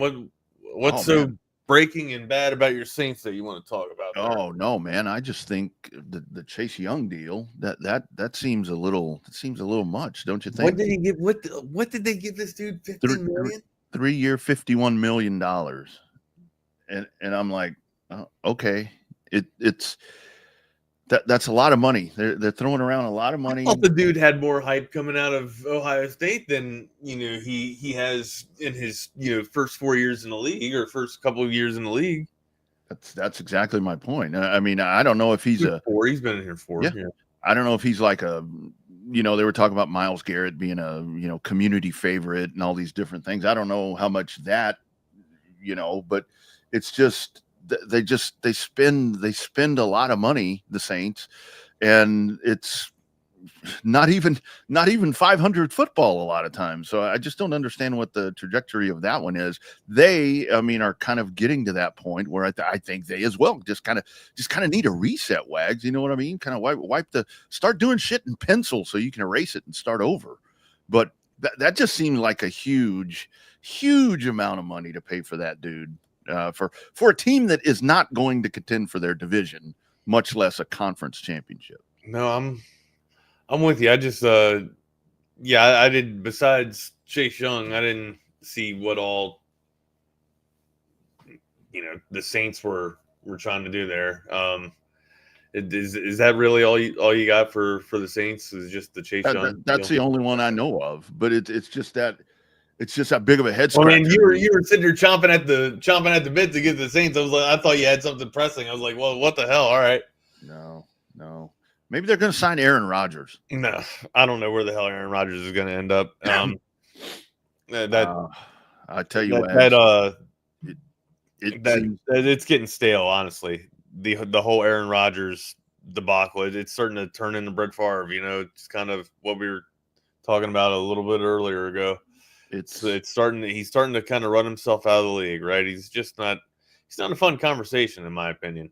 He's that last piece. You know what you're gonna get. You're gonna get, nothing but headache with this guy at the moment. He once was a decent dude, or seemed like a decent dude, but he was a great quarterback, and now you don't even get a decent quarterback play. You just kind of get a headache and frustration in the locker room.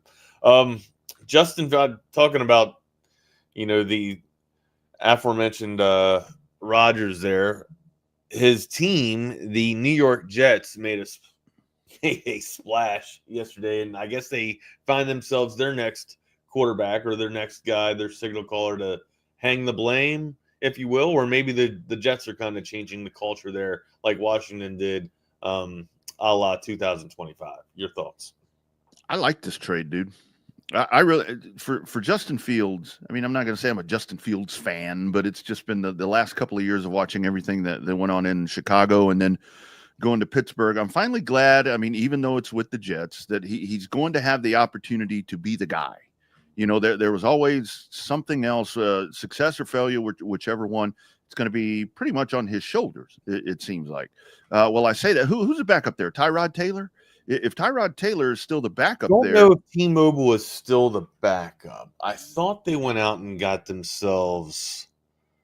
I was going to say, if that's the backup, I mean, I think that's a really good deal there for him. I mean, Garrett Wilson, I know they played together. That was in college, but now they're here. But I just like that he's not going to have to be that there's not going to be all the dark clouds and everything over him that he's been dealing with in the last 2 stops. I mean, the fact is he's T-Mobile is still on the roster. Jordan Travis is who I was thinking about. Okay.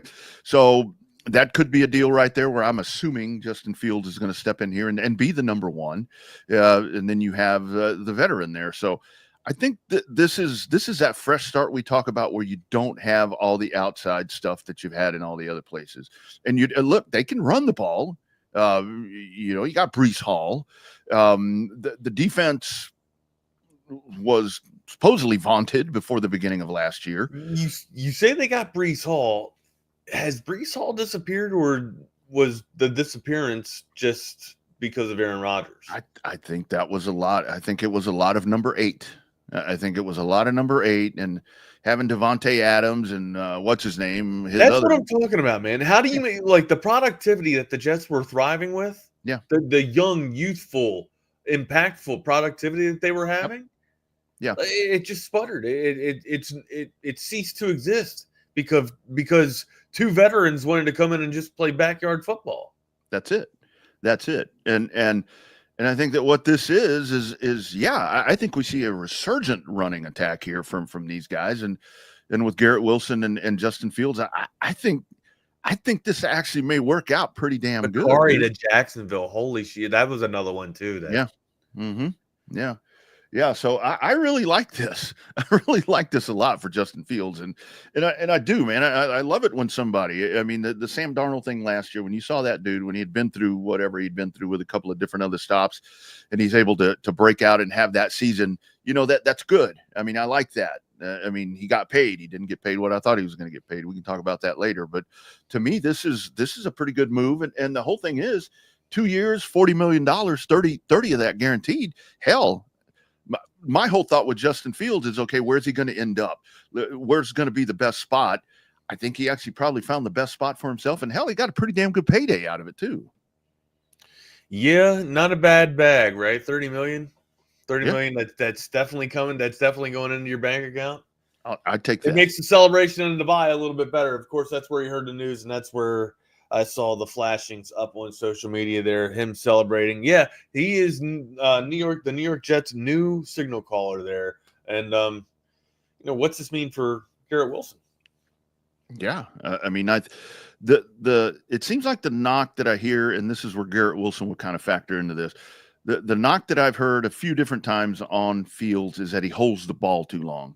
Maybe his pre-snap, going up to the line of scrimmage. Okay, I need to know the throw is the knock that I've seen and heard on Fields as well, right? Like where experienced quarterbacks will throw a wide receiver open. Yeah, Fields doesn't have that ability yet, or hasn't ascended to that ability yet, or developed that skill set. Yeah, and to me, as an outsider looking at this, I mean, I think that if you're now aligned with somebody that you're more accustomed to, their tendencies, and again, these guys have been in the league for however long they've been in, they've developed different whatever, but I think meshing the two together, somebody that you have worked with, because I think that was a lot of the Aaron Rodgers success, and that's why he was always pulling his buddies with him every stop that he went. Is that he liked working with those guys because he knew what he was going to get out of them. I really think this is going to work out pretty damn nice for the Jets. I think if I'm a Jets fan, I actually, it's not a splash name. I mean, and you're always going to be judged by your past. I mean, people are going to be like, well, Fields failed in Chicago. He failed in Pittsburgh. That's what they're going to go back to in that media. But I think you give this guy a chance, and you may have found your guy for a little bit, I think. Yeah, I think. I'll tell you what. It was a wild day, and it was led by some headlines. And one headline that really moved the nation and just shocked waves was the quarterback move of Kenny Pickett to the Browns. There you go. How about that? There you go. After Myles Garrett splashes, the headlines and gets his bag, it looks like the Browns double down and kind of listen to Myles Garrett and say, hey, you know what? We're going and getting ourselves a winner. Yeah. We're getting Kenny Pickett. We're bringing Kenny Pickett to Cleveland because that's what winners do. Yeah.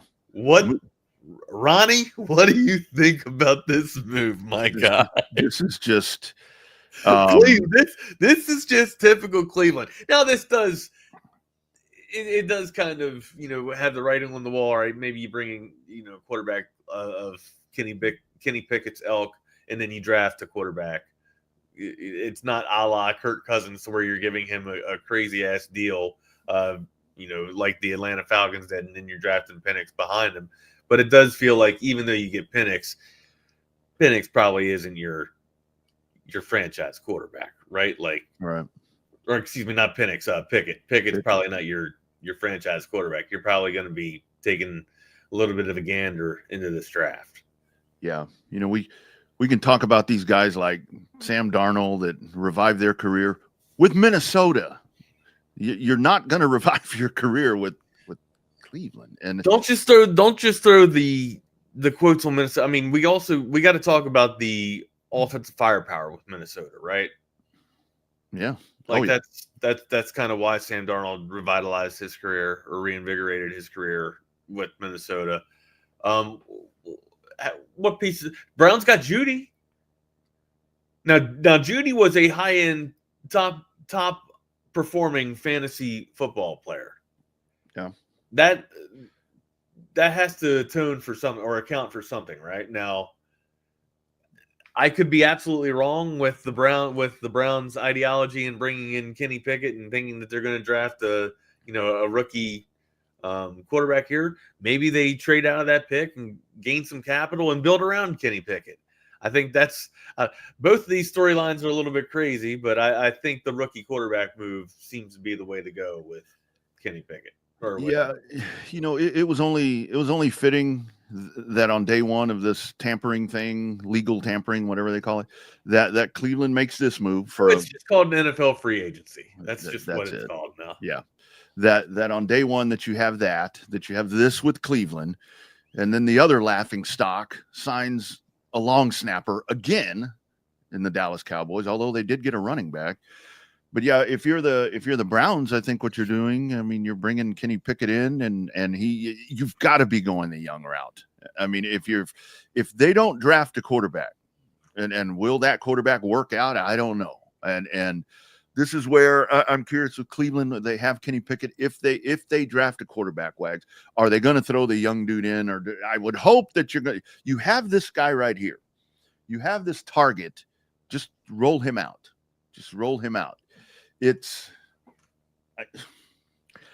We're not going to have a Sam Darnold-esque season for Kenny Pickett. It's very much a Cleveland Browns move, man. Very much a Cleveland Browns move. With paying Myles Garrett, I heard he didn't even meet with the owner. The owner did not even meet with Myles Garrett through any of that. And somehow that dude got all that run.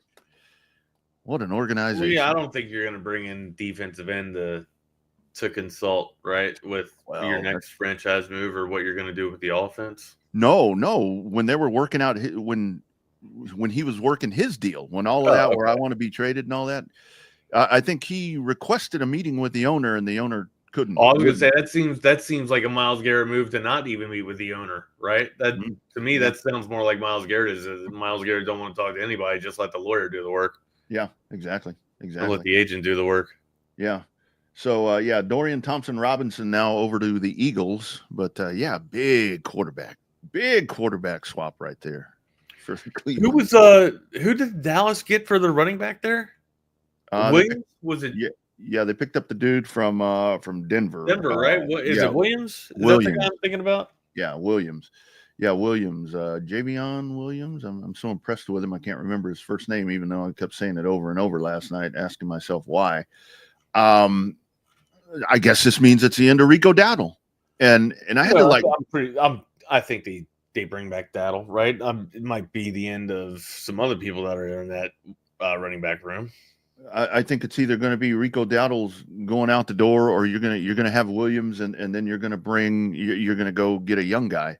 And Williams, I think Williams' career has been interesting because I think that it's another one of those could have been things. I know he had like a massive, I don't know if it was an ACL, LCL, maybe both in 22, I think it was, that have really just kind of derailed everything for him. Last year's just over 500 yards. And when I went back and I looked at this, because I was trying to do the comp right here with Rico Dowdle, and I remember last year, and I think this is where I just kind of invested myself out a little bit on the Cowboys and their running game. Rico Dowdle's a 1,000-yard rusher, barely, but he's a 1,000-yard rusher. I kind of very quietly with the 1,000-yard rushing there, right? Yeah. I know at one point, because he had that surge right at the end of the year. 1,079 is what Rico Dowdle had. And I checked multiple places last night because I'm like, is that right? And this other dude had 513 yards, 4 touchdowns. But here's the Jerry Jones part when it comes to stuff like this. 1 year, $3 million. I think Rico Dowdle, I think Rico Dowdle's going to get some money somewhere else. So good for Rico moving on, but I think I would have tried to work that deal with Dowdle more than going looking for somebody else. But we'll get to the main headline move from yesterday in just a couple of minutes here. But one of the underlying moves from yesterday was probably, and it's still, I guess it's a marquee move because it's a skilled position player, but again, I'm probably not moving the needle too much because of just the player and or personnel involved here. But Joshua Palmer, I don't know if you guys are familiar with Josh Palmer coming over from the LA Chargers. Dude had decent speed, right? But has just been kind of prone or riddled rather with injury. I won't necessarily call him injury prone, but it feels like a lot of the staff on the Chargers have kind of, been conveniently hurt at times, or inconveniently hurt at times, whichever way you want to put it. I don't think that the Chargers, the traditional Charger culture where they seemingly can't get out of their own way, I don't know if that's still exists or that still is dormant in LA. I think Harbaugh's made a bit of a difference, right? Of course, the ideology that he brings in the locker room, the culture that he brings in the locker room is going to change up. It's going to shift to the positive side. But this is a dude that when he is healthy and when he is on the field can absolutely get it. He is an absolute dude. He's a stud.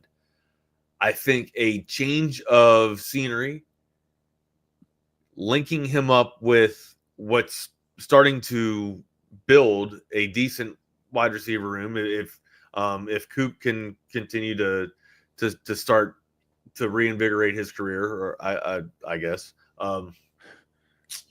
I would also think that with Coleman, I think Coleman has a chance to become a decent wide receiver in this league. The rookie out of Florida State last year. This is a wide receiver room that could arguably be very, very deadly, right? Especially with the makings of Josh Allen. Got some speed, got some size, and now you got some veteran savviness here with Joshua Palmer, who great route runner, learned how to run routes from Keenan Allen, the best to do it. So again, a very underlying or an unsung move from yesterday. I got to think Joshua Palmer going over to the Bills, 3 years, $36 million. Yeah, that's and that is a good weapon for Josh Allen, and they need to equip Josh Allen with those sort of tools because, like we said, excuses are over for Buffalo, in my opinion. It's like, and it's in the hands of the organization to put the pieces around him because look, they're paying this guy a hell of a lot of money. It's time to win a championship. It's time to win a Super Bowl in Buffalo, and they need to get him that sort of help, if you want to call it that. And that's kind of one of those good utility swing guys that you kind of think about, where it's not the typical flash and dash or whatever, but oh, by the way, he's like always right there. You know what I mean? So I like that. I like that. And I'm still curious. Nothing's happened yet, but and this is where this could be like a Buffalo. What's going to happen with Cooper Kupp? Because they said he's going to be released if they can't trade him. So, well, I mean, let me answer your question, or let me ask your question with your question. Which team out there is coveting a wide receiver like Cooper, or is coveting a crafty slot? Yeah, he's a slot. I would say he's a slot. Which team right now is in need of one Cooper Kupp? I think I only bring it up because you were talking about Buffalo. I'd like to see that dude slot in there. I think they're full right now, man. No, after that move, after Josh Palmer, I think they're full. They are. With that move, they are. But that's where, one of those veteran guys, just not Cleveland. Maybe he'll go to Cleveland and help Kenny Pickett. Maybe that's the plan. Maybe that's the plan there. I don't know. But good move. Good move for Buffalo. I like that. Chargers, what'd you think of the Khalil Mack? $18 million guaranteed. He's a little long. I was waiting for San Francisco to ink the other Bosa. Joey Bosa. That's what I thought they were going to do. I mean, after they, let hold on, the fullback Yurcich. Shit. Yeah, that's it. Yurcich. No, it's not. I'm pronouncing it wrong. After they let him walk, the one dude with his wife that makes the damn jackets or whatever. I want to say it's Yurcich, but it might be wrong. Anyways, after they let him walk, I thought, okay, that's here comes more room for Joey Bosa, but still no splashes have been made for San Francisco there. I think everybody was waiting on Sam the Man Darnold to make his move, and where they were going to find out where he was actually going to fall in place at. And I think after Geno Smith moved to Las Vegas, the writing was kind of getting a little bit more prominent, or bolder on the wall rather. And of course, Sam Darnold found his bag and maybe found his spot. We kind of flirted with the idea of him getting a new rookie wide receiver of Matthew Golden, and with Jackson Smith and Jigba. How much toys will be available for wide receiver, or for Sam Darnold, and how many weapons will be available for Sam Darnold there? It's clear that the wide receiver room that he had in Minnesota, to me, is a lot more dominant than what he's going to be receiving or what he's coming into at Seattle, right? I mean, hell, you just had the best wide receiver in their locker room leave and go to Pittsburgh. Well, I don't know. I guess that's debatable too, because two of them. Smith and Jig was a pretty special player. The quarterback play hasn't exactly been optimal. Geno Smith's been a great bridge, but it hadn't exactly been Tom Brady or the elites trying to throw Smith and Jigba or DK Metcalf the rock. Maybe you bring in Sam Darnold, a dude like Sam Darnold, and this is the best ball thrower that Smith and Jigba has seen so far. I need to walk that back. I'm obviously pumping the brakes. I don't think Mono Man is going to be the best quarterback that's ever thrown the ball to Smith and Jigba, but time will tell. I'll tell you what concerns me for Sam Darnold in Seattle is not only that, that a couple of receivers are now gone, but again, that's a good one to still have. That offensive line is bad. That offensive line needs a lot of work. So, I'm hoping that that's something on the checklist right there for Seattle as well, to go and solidify that for Sam Darnold, because we're not dealing with Jalen Hurts here. This is Sam Darnold, and I think he got paid, and I think that the thing that I really took out of this is, if you go back and really listen to how all of this worked when the conversations were being had about what was going to happen. I think it was at the Combine or somewhere. I heard the coach. I heard Minnesota's coach, and he was talking about. He said, "Yeah, well, we're really high on JJ McCarthy. We heard that." And then he even mentioned your man Daniel Jones. Didn't hear a lot about Sam Darnold. It was like, we're going to see what happens with Sam Darnold. So it became pretty clear to me that he was not going to be back in Minnesota. I hope this is a good landing spot. I would think that they're probably going to try to run the ball a lot in Seattle here to kind of help him out a little. But man, you got to work on the offensive line. Otherwise, you're going to have another guy back there. It's going to take a lot of hits.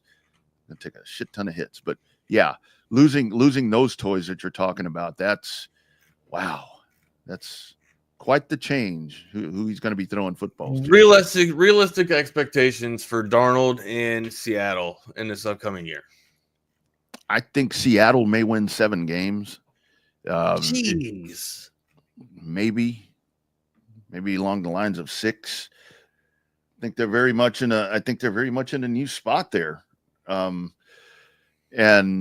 this is what's going to suck is I think that people are going to say, well, what Darnold did last year. And this is going to go back to your point, in my opinion, where it's like, yeah, what Darnold did last year was with a different tool chest than what Darnold has right now. And I may be wrong. Maybe they're going to solidify him with it. It's going to need another receiver. It's hard for me to think that he has the same productivity that he had in Minnesota. Again, he got his guaranteed money. That's kind of what he was looking for. 55 million guaranteed out of the 110.5 bag that he got. 3-year deal there for Sam Darnold. Congratulations, Mono Man. You got your bag. Hopefully you don't tank your career in doing this by going to a team that is not as equipped. Needs a lot of pieces as the arsenal that you had in your previous spot. But again, kudos to you, good sir. You got your bag. What do you think? I didn't ask you this. I'm sorry. I guess I should have led with this question. Is Sam Darnold worth $110 million? Off last year, maybe. I don't. Honestly, that's what you're going off their numbers. Yeah. I thought he was going to get more. I really thought he was going to get a little more. If you kind of compare the numbers with him and Fields, they're a ways off. And this is why I think that the Fields deal was so good, because I'm kind of comparing it to Darnold. Yeah, you do. He is worth it. Just with the way that the quarterback market has changed, everything is based on the market, just like everything, real estate, stock market, everything. It's based on market. And now with what the quarterback market has escalated itself to and what he just did in Minnesota, yeah, he's absolutely worth it. Yeah, $40 million. $40 million. So it's a good payday for him. I thought it'd be a little bit higher. I thought it would be just a little bit higher. And I honestly thought that he would get at least a 3-year deal.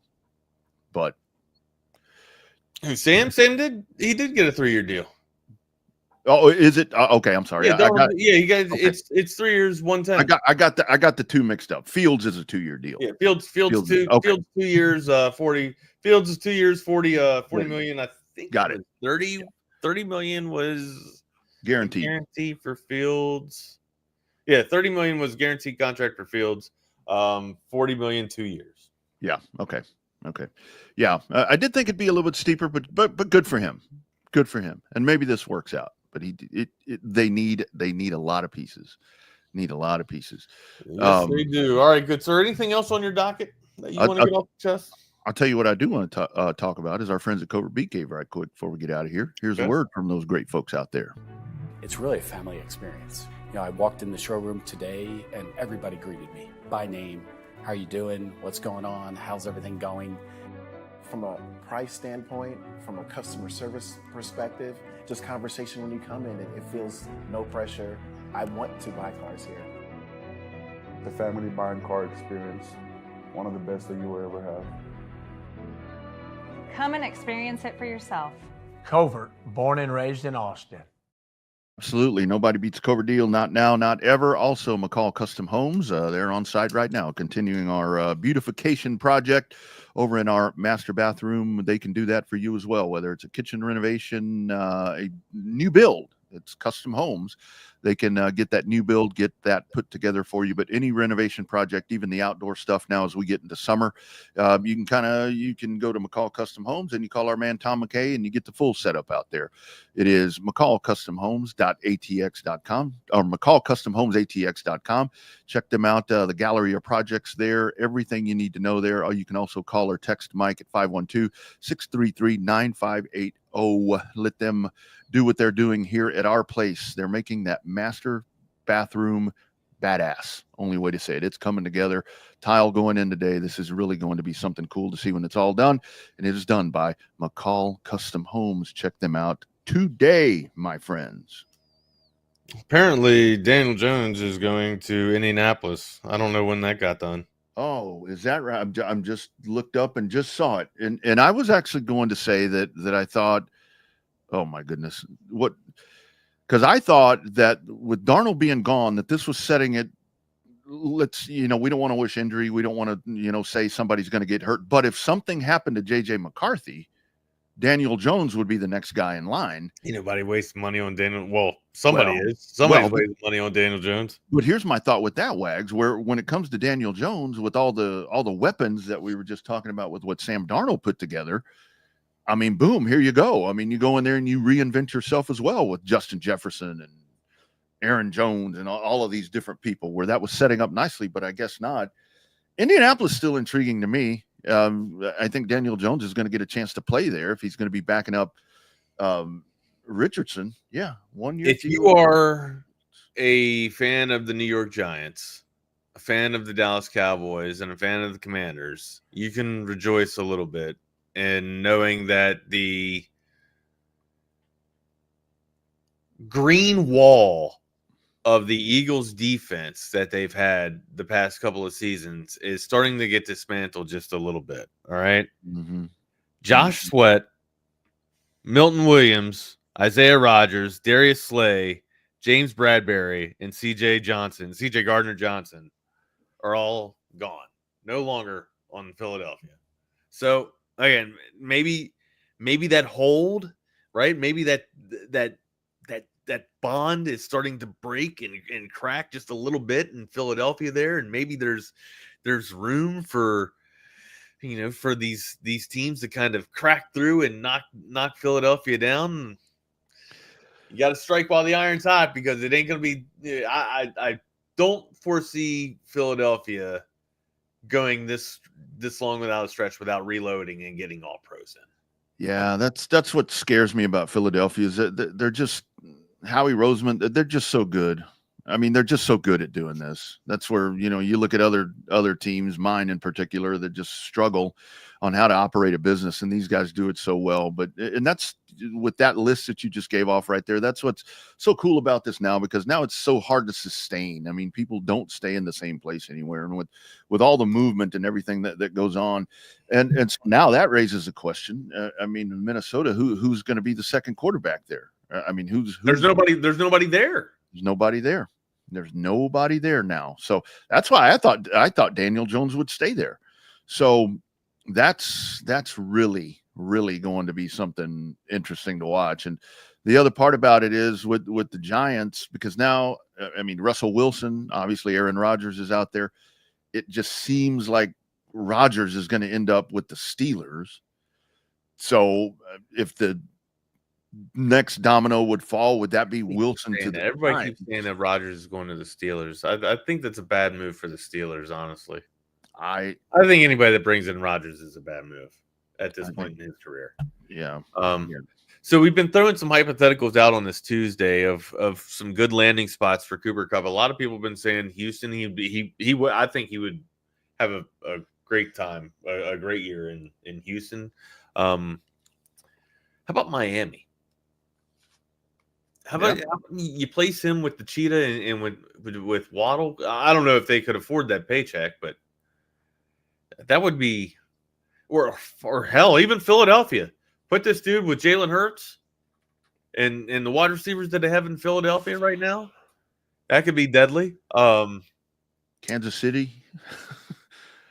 I mean, I think Kansas City's going to be okay. It looks like Worthy's going to be playing football. It looks like all charges will be dropped, and Yeah. There was definitely some scandalous and some lying going down on the girlfriend's part there. I don't know if extortion is actually going to be the outcome of it, but it looks like it is along those lines. But yeah, Cooper Kupp to Miami, I think, would be a very attractive landing spot for him. It looks like Jacksonville is building. So I don't know what Jacksonville's trying to build, but Jacksonville got busy yesterday too. Mm-hmm. Hey, just think about this. If Cooper Kupp went to Miami, when Tua's hurt, he could be catching passes from the great Zach Wilson, who signed. Okay. What about Cooper Kupp in San Francisco? Yeah. What about him as a 49er? Could you see that? I mean, Bay Area stays in the area, right? Yeah, could be. I do like the Miami. It seems like San Francisco is. I don't know how happy the wide receiver room is there, right? Ayuk. There's been rumors and hiccups with Ayuk. Debo just went to Washington. What if you bring Cooper Kupp into San Francisco there? If I'm Sam Darnold, I'm telling his new bosses, go get that guy. That's a nice little thing for Sam Darnold to have. Nice little piece to have.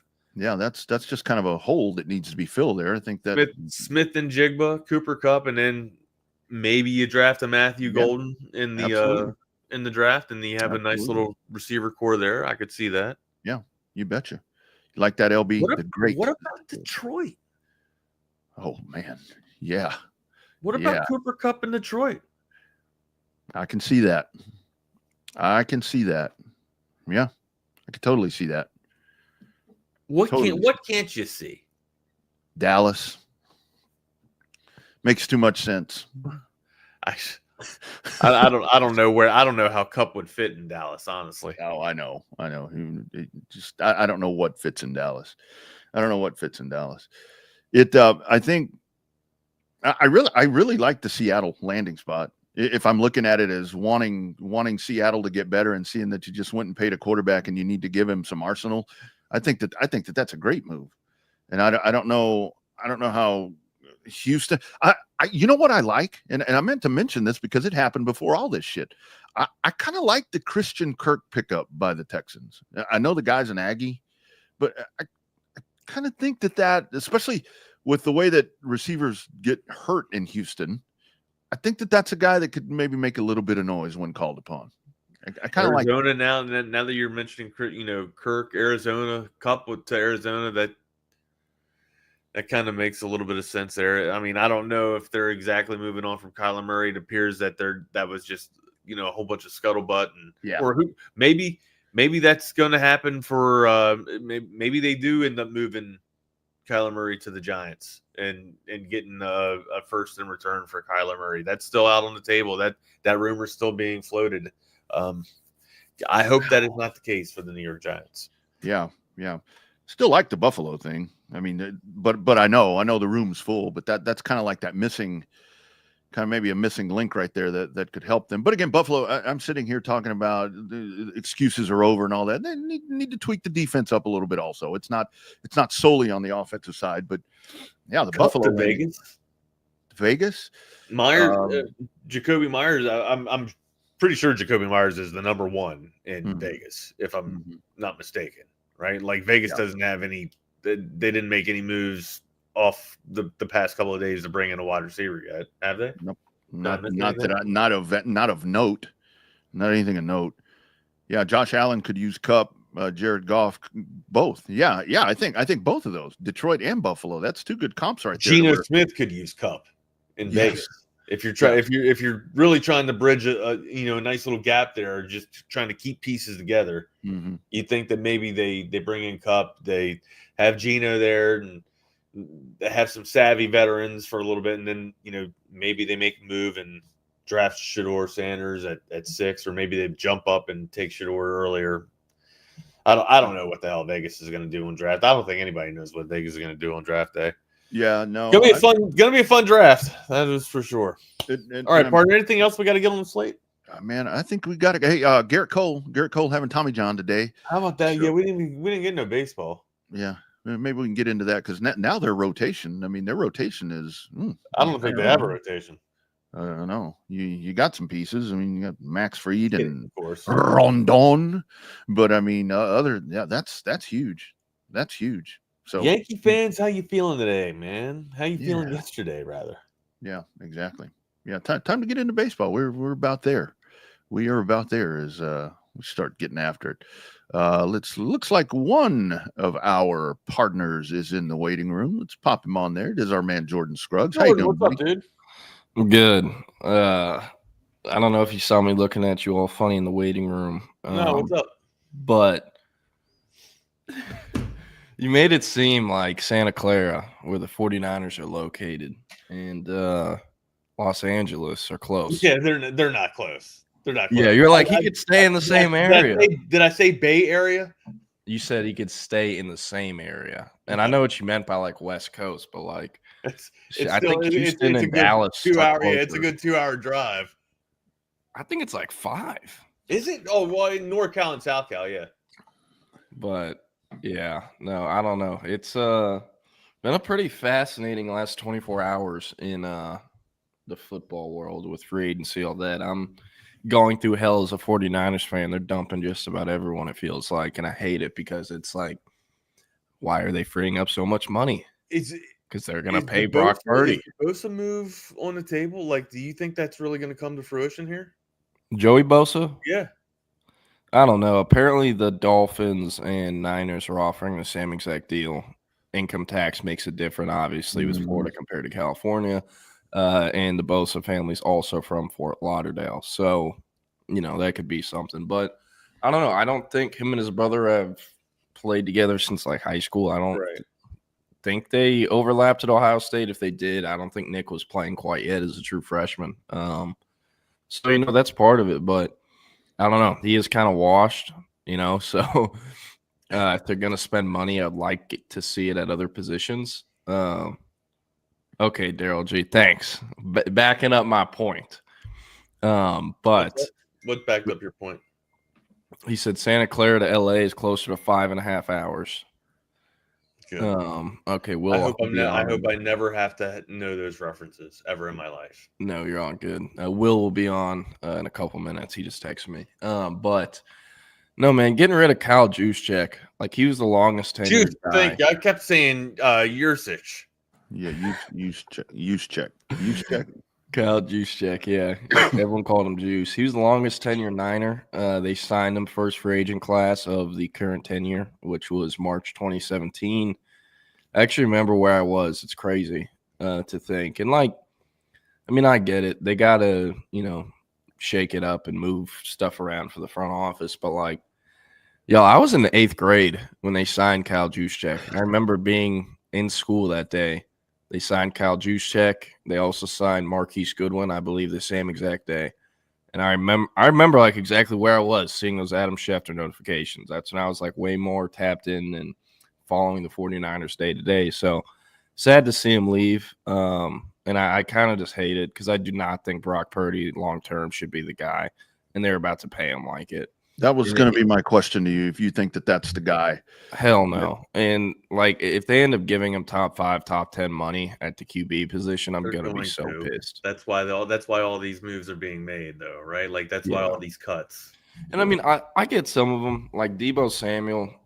He's hurt all last year, and when he wasn't, he kind of stunk. And for what they're paying him, and with what he was doing, it just wasn't worth it anymore. I get that, but. Yeah. Some of the other moves, I don't think they have a single D lineman on the roster right now, interior D lineman. I might be mistaken. Actually, no, they did re-sign someone this morning, Kevin Givens. But they have one lineman on contract right now on the defensive side of the ball. Sheesh. So they're going to have to draft that. They've lost 2 or 3 starting O-linemen. They bring Trent Williams back, but it's how much longer can you expect him to play at the level he's playing at? I don't know. It's just I don't think they'll sign Cooper Kupp. I'm not sure what his value will be because no one wanted to trade for him. So what is someone actually going to fork over to pay him? I don't really see it being San Fran. I think they're just going to try to go younger, attack the draft. And, they're trying to get as many comp picks as they can for tenors and stuff too. So we'll see what they can do.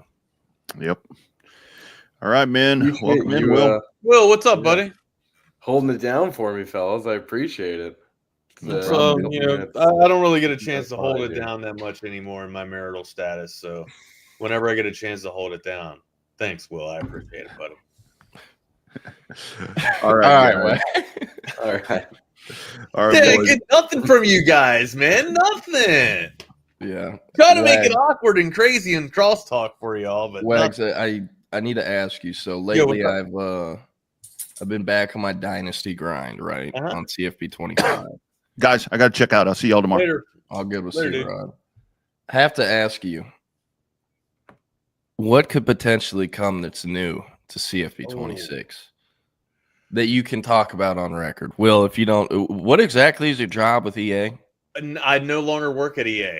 Oh, okay. Spill all the secrets. So I can't officially tell you what would be in the next 2026 game. But when I was there, what we were working on was Huddle. Like, I don't know if it's going to be Huddle or not, but like a feature to where you can display like the social media status of the recruit, or using that as like a feature for enticing a recruit onto on the campus. Like how much social media pull does this dude have? I know that they were talking about that stuff. I tried to get your media clip of when the Ferrari row or Lamborghini lane. I tried to get that as an animation implemented in there. I don't know if that's going to come out in 2026 or not, but I did input it. We'll see. If it does, I will make sure that you get full credit. I promise. Appreciate it. One thing I was thinking about, like, how many years do you think it'll take for them to put in like the function where you have like a salary cap of like 20 million and you have to decide how much you pay? You could script that in like a year. I would also love like if there was a way to actually tamper, because like there is. I don't know. I noticed there's this thing you can like upgrade your coach to where like it can see players that go in the portal before the portal opens. But I did that and nothing changed. So maybe it was just a glitch on my end, or maybe it was just. But that's a great, like that's a really good thing to put in there too, right? And then if of course, if the coach gets hit too many times, or if say there's a percentage that the coach could get caught doing it, and then that program goes into probation or maybe gets fined. Yeah, you get fired. You can only coach at FCS schools. Yeah, right, yeah, exactly. You're restricted. Then you got to rebuild your coaching prestige back. I love it. That's a great idea. Yeah, some of Dynasty, like I have some ideas like that. Like the salary cap working as like the GM position would be cool. Obviously, being able to tamper. Some of the I don't know how.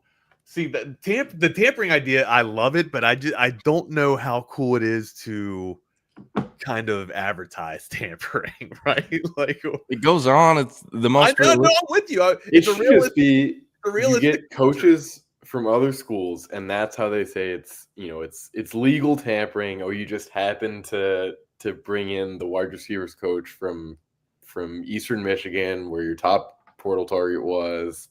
That's how they can kind of work around. Other than, because you're right, if they just say, oh yeah, you can tamper in this game, the NCAA is just honoring tampering at this point.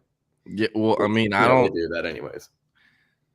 I mean, what licensing stuff do they have to have with the NCAA? Just everybody agreeing on names. Yeah, I mean, they could just rename tampering. Come up with a new word for tampering. Yeah, I think the licensing has been done. Oh, well, I don't know. There should be like a little pop-up next to a player in the portal, like Hamler, 7-on-7 coach, high school coach, and it's like you contact those guys. Stepdad. UI features popping up.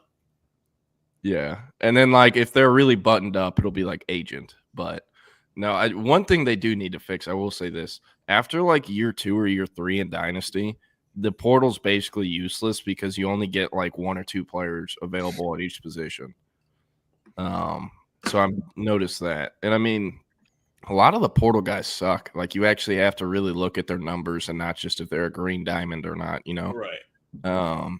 But depends on what you're trying to build too, like what your feature is. If you're a run and shoot, or if you're, a team that just uses speed wide receivers, or wide receivers that have if you're just looking for 90 to 99 wide receivers, but basically you just run the ball and you're just hitting off a play action, then there's games or there's plays in there that are just broken.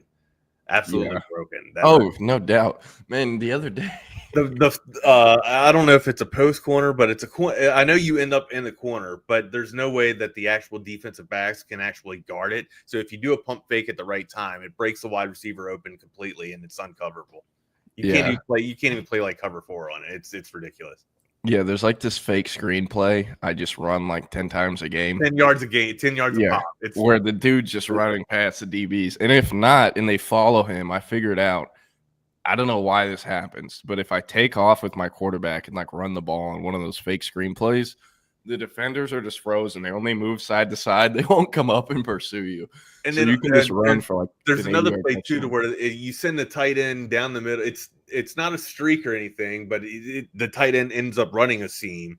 But it's not scripted on the playbook like that. But he ends up running like a small little tight end attack. But the dude is wide open, just in the middle of the no zone, right between where the linebacker and the safety sit. Mm-hmm. The no zone there. That's where you find him. It's a perfect little butter spot, and it's 15 yards easy. Again, that's another play that's uncomfortable. No, I have like the cheesiest approach to how I do things. I just find me like a power back with the arm bar badge and the head first badge. Oh yeah, like 94 speed. As long as the COD's above like 87, like you can't fucking tackle that guy. Yeah. And so I just spam pitch with him, goal line pitch, where it's 3 tight ends and only 1 receiver. And when it finally stopped, then I just run the fake screen thing and throw it over your head to my 99 speed receiver. All right, I was gonna say, if you actually end up running the ball, like you got to bring the guy in motion too and get it unstacked and unbalanced. It's unreal. All right, gents, I'm gonna pop out of here, man. Good conversation, fun, sir. Y'all be good. We'll see you. All right, Jordan. A little bit late start for me today, but it looks like we kept it up here. What I'm going to ask you, because I have a couple different things that I want to talk about. You were talking about NFL free agency, so don't want to double down on that too much. The end to the Texas basketball regular season, a little bit of recruiting news. What piques your interest the most on this fine Tuesday? Texas plays tomorrow, right, versus Vandy? I believe so, yes. Okay, just want to say, hey, Brad Crawford at I believe he's also part of CBS, but for sure at 24/7 Sports, wrote a story on the homepage of the 24/7 main site. SEC basketball tournament predictions for every game ahead of March Madness, and in this, he has Texas beating Vanderbilt. A little bit of an upset, 13 seed versus 12 seed, and the analysis is the Longhorns need Trey Johnson to catch fire and lead Texas to several wins to just be in the conversation for the selection committee. He delivers at least one memorable performance with a small opening round upset of the Commodores. The next round on Thursday has them losing to A&M. So who knows? I mean, if I'm Rodney Terry, do I want to lose to Vanderbilt so I don't lose to A&M? I think that's the biggest question here. You're playing 4D chess over there. Yeah, do I not even want to play A&M, just lose to Vandy? And because like losing to A&M as a Texas coach in your last game is not going to be a good way to go out. I mean, I'll be honest. I don't think any way things have gone down, he's on a good trajectory of going like a good way to go out. This is true, but this is just adding way more gas to the fire. Man, if I was Rodney Terry, I don't care. We're going balls out. Trey Johnson, you're getting the 60 tonight. I would scheme everything up like when the Lakers played. I think it was the Jazz and Kobe's last game when everyone on the Lakers is just like, yeah, we're not shooting tonight. That's what Texas needs to do. Yeah, just for the vibes. Let's see Trey Johnson try to score. Like, what's the college scoring record single game? I'm about to look this up. I'm gonna say 55.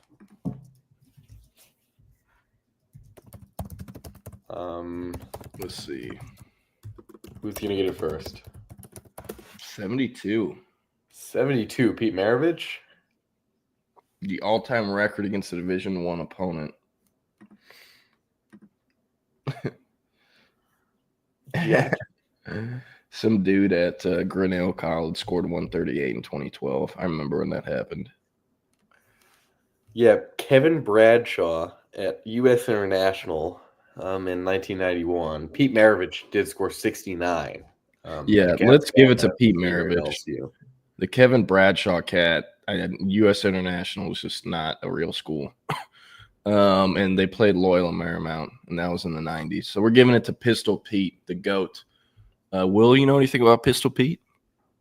Not much. I mean, he was great in in New Orleans, and I think he was there when they moved to Utah. Kind of shorter career, and die a little bit too soon, but yeah, great player. Will, you a book reader? I am. I was a book reader. I'm not gonna claim to be a book reader anymore. Where is it? You got a Pistol Pete book up you there? ever get the time, read this book. It's called Pistol, The Life of Pete Maravich. It is a phenomenal book. Long story short, grew up blue collar as hell. Parents worked in the steel mines in Pittsburgh Steelers, right? Went to LSU and set pretty much every single college basketball record that existed in the 70s. Will, this cat averaged over 40 points a game in college. The thing is, there was no three-point line back then. And this dude was averaging over 40 points a game. I believe he averaged over 40 twice. So, wow, Cooper Kupp to the Patriots. You're lying. No way. Cooper Kupp to the Patriots right now? I don't know. I'm about to check. I think they were delayed because we were talking about Cooper Kupp earlier. Let's see. Yeah, no, they haven't. Nothing's official because I have Schefter notifications. I'm not so sure about that. I just think I don't know. I think the Patriots and the Jags are in a really weird spot here where they both need receivers, but especially with the Patriots, like I don't think you can take McMillan, right? Or what they have 4, right? Yeah, I would. If Travis Hunter's available, I would just take him or Abdul Carter. They have so many holes. Just go best player available. But for Pistol Pete, though, crazy upbringing. Dad was ridiculously hard on him, so that's kind of why he turned into the player he was. But like post his playing career, he was like writing messages to aliens on the roof of his house in Atlanta. Like there's photos of this, and it says like "Come save me" or something on his roof. And like news helicopters saw it, and he's out on the roof, like looking all crazy. It's a wild, life story. But he retired from the NBA, pretty suddenly, and they were asking him in the locker room after he retired, why do you do this so early? You were playing at a top level still. Why do you do this? And the quote he gave was pretty much along the lines of, I retired early because I don't want to die young playing, pickup basketball in a church or something at 50 years old, 40 years old, whatever, and pass away to where I can't be there for my kids. He died from a heart attack playing pickup basketball in a church about 8 years after that, or however many years. So, like, I wish I could speak better about the book and all that, but I would anyone who's listening would definitely recommend it. It's a great read. And I mean, as one of the game's top players, he changed the game. I mean, and helped bring in the 3-point line, all that. But yeah, I don't know. NFL free agency, though. I want to ask you, how is a Texans fan are you feeling? Trading away the gas mask, Laramie Tunsil, trading away Kenyon Green, Atascocita, Houston area. Kenyon Green? Yeah, they traded Kenyon Green to the Eagles for what is his name? CJ Gardner-Johnson, right? I think. This is news to me. This is like an hour ago, 2 hours ago. Okay. Laramie Tunsil, I'm going to process that while I'm talking about Tunsil. I was very happy with that move. I don't think I think the holdup from a lot of people, and especially friends that I have, was that they didn't get a first-round pick back. No one is worth a first-round pick in the NFL anymore. Like, no one. Unless you're just like a top 5 receiver and under the age of about 26, or you're a quarterback. And Laramie Tunsil, I had a quote on this show a couple of weeks ago where I said, you always knew where Cam Williams was, because if you walked out on the field, someone would say offsides number 52. 56. You knew the same thing with Laramie Tunsil this past season.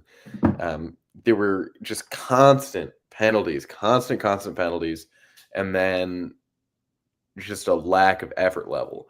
And funny enough, I thought it was the same way for Kenyon Green. So I'm not too upset about this. I'm not really sure why CJ Gardner-Johnson is the guy that, that comes to Houston in this trade. But Kenyon Green was a complete whiff of a pick. Yeah. Everyone, knew it was a reach at the time. Caserio just got a little bit too excited. It was very Patriots pick. He didn't even, I don't think anyone thought he was going to be a solid guard in the NFL when he was at A&M. So I never liked the pick.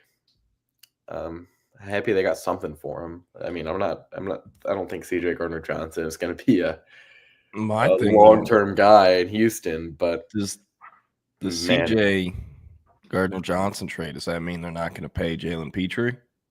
I think. And also, like, Jimmy I get what you're saying about Laramie Tunsil, but they're in a window right now. They have CJ Stroud on a rookie contract. He's the cheapest he will ever be, right?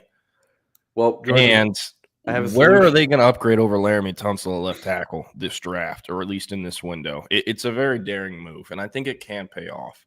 But I do see why a lot of Texans fans are upset. Now, the Kenyon Green thing, yeah, he stunk. Like, get his ass out of here. I get that. But the Laramie Tunsil thing, it's like, are you really going to put all your eggs into Titus Howard shifting from right tackle back to left tackle? No. Or, like, are y'all going to draft someone with y'all's pick in the 20s? Like, what are y'all going to do to get another left tackle? We're not going to draft someone in the 20s because the Houston Texans will trade up, let's say, to number 9, where Kelvin Banks will still be available. And so my plan is that they will use pick number 25. They will use the second-round pick acquired in the Kelvin Banks or the Tunsil trade. Isn't that for next year, though? It is for next year. Yeah. They will use 2. They will use the 25 and 2 2026 second-round picks to go from 25 to 9. I think that's enough. We'll see, but I think it should be enough. 2 second-round picks in the next draft. You never know. So with that, the Texans take either Kelvin Banks or Will Campbell. I'm a little, obviously we're a little bit biased, so I prefer them to take Kelvin Banks. I actually think he fits better with the team. So that is the left tackle. Titus Howard, who I used to just say bleh every time he came on the screen, but he's actually impressed me a little bit more. He goes to right, and it wouldn't be a Texans season if we didn't know who the guards were going to be up until August. So I'm not too worried about that. They'll go out and sign someone or two. But, I've been a Texans fan my entire life, and I've never known – someone can correct me, but an offensive line that was good for more than 1 year. Because even right now, it's like we were excited heading into the season. You've got Tunsil, you've got Titus Howard, you've got Kenyon that's stepping up, in his third year, and you've got Shaq Mason. And all 4 of those guys had their struggles. They're all gone. Shaq Mason's gone now. Titus Howard, I think, is the only one coming back. But, like, Will, think about this. Like, outside of Tunsil, think about who was the last Texans offensive tackle? It was a true bookend tackle. Was it Dwayne Brown? Because Dwayne Brown has an effing kid that's now in high school getting recruited now. That's right. We met him. That's how long ago that was. And by the way, JW Crunch, Jake Matthews is still in the league. Oh, yeah. Just looked it up.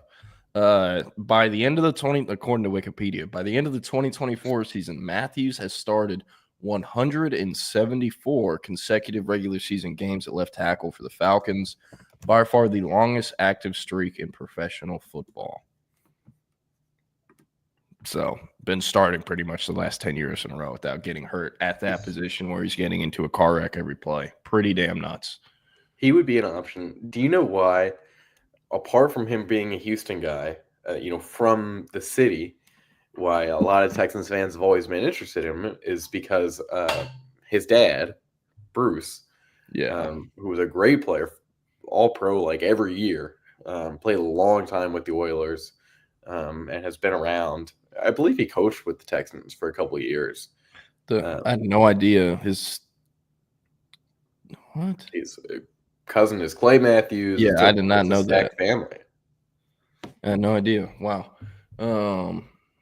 They want to be the Manning family so bad. No, I'm playing. They're the linebacker and O-line Manning family, I guess. Yeah, but I don't know. Lots of interesting stuff in free agency. I cannot wait to see where Aaron Rodgers goes and just destroys the locker room at Pittsburgh. If I'm JJ McCarthy, I'm doing my meditation thing, being like, for the love of God, please do not let Aaron Rodgers come to Minneapolis. Man, I just don't see any way that he doesn't end up anywhere else but the Steelers. The only thing I could see happening is that for some reason, because of how that organization has functioned over the last few years, actually, at least in our lifetime, that the New York Giants will just think, hey, we need a guy here, and we don't care who he is. And Aaron Rodgers will spend a year with the Giants, and it will be so bad that he will be forced to never play football again. That, I'm not going to say is my hope, but I don't know about that. Aaron Rodgers is just such a stubborn mother effer that, like I think he might have to get injured to a degree that makes him retired for him to retire. Just because he wants to prove his point so bad that, you can do all this stuff my way, the natural way.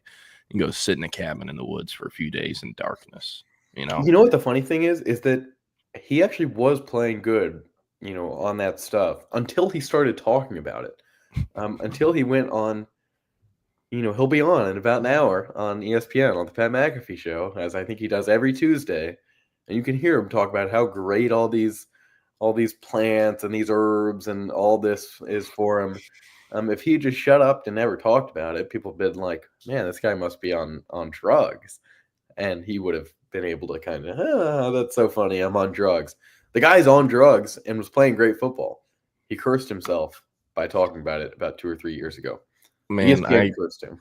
I need to catch Garrett next time he's in Austin and just be like, hey, man, tell me what the hell that was like playing with Aaron Rodgers with discount double check. And it's also just like, great point, Rodney. Rodgers to the Steelers is the beginning of the end for Mike Tomlin. You're telling me you're going to have Aaron Rodgers in the same locker room as DK Metcalf and George Pickens? For some reason, I think that Aaron Rodgers and Pickens would work, though. Yeah, I was going to say, look, if someone could make that shit work, it'd be Tomlin. Because you got to remember, he had Big Ben throwing picks, raping chicks, Antonio Brown, Le'Veon Bell. He had all three of those dudes on the same team. And they made it work. They didn't win anything. Well, they won one, right? Super Bowl? They won one, yes. With Big Ben. Mm-hmm. But with that second group of guys, they didn't get there. So, I don't know. But I think the time is coming for Aaron Rodgers. And one thing that kind of makes me sad, someone brought this up, I think, last week in our comments. They made a great point. But, like, man, Indianapolis just continuing to little bro Sam Ehlinger. Where it's yeah, we'll keep paying you, but your ass ain't ever playing, That's unfortunate. I mean, Matt Castle made millions. He made $1 billion in the NFL, almost never playing more than one season. Chase Daniel did the same thing. Sam Ehlinger, I'm not going to say should be happy, but he should be happy. He should be very happy right now, and I'm sure he is. He's going to make, whatever it is, $7-8 million out of this deal through 4 years with Indy. And, we'll probably see some time in the NFL. Maybe he'll get a shot down the line. So you never know. The one that I wanted to talk about is the Raiders, because I have no clue what they're doing now. A lot of people are wondering what the Seahawks are doing now, and I think it's a little bit more clear because I am a huge Darnold guy, and I've always thought if you could get him in free agency this year, it would be better than getting either Cam Ward or Sanders for most teams, just because I don't believe that most teams can develop either one of those guys. The Seahawks don't have to. They go out and get Darnold. They're going to have a younger receiving core now. JSN is the number 1 guy. I think Emeka Egbuka could very well be the number 2 guy there. Have your Ohio State boys on the same team. So that I'm not too worried with, and I think they can easily win that division. But I could also say the same thing about the Rams, depending on what they do. As for the Raiders, they are in no spot to just like coast. Because if you're going to be bad in that division, you might as well be pretty bad so you can get good picks every year. The Raiders are in no position to win. They now have a 34-year-old Geno Smith who still has only had one pretty good season in the NFL. A little bit of a half one, I think, that year before he really started, or like when Russ was hurt or suspended or something. I don't remember. I'm sorry, you said Jonnu Smith? Geno. Oh, my bad. I'm like, we're going deep in the bag today. Dude, that would be pretty deep. Geno Smith on the Raiders, I don't get it at all. I don't get how the Raiders think this is going to be our guy. It seems like this is them saying we're not taking a quarterback in the draft. That would be a spot I think we could see Quinn Ewers heading up in the 2nd or 3rd round, though. Yeah, so I think this is what I think. The Raiders, and look, don't get me wrong, I get what you're saying about Geno, but he provides a relatively solid floor for the rest of the offense as their quarterback. He damn sure is an upgrade over the shit they're rolling out there, last year with Jimmy G.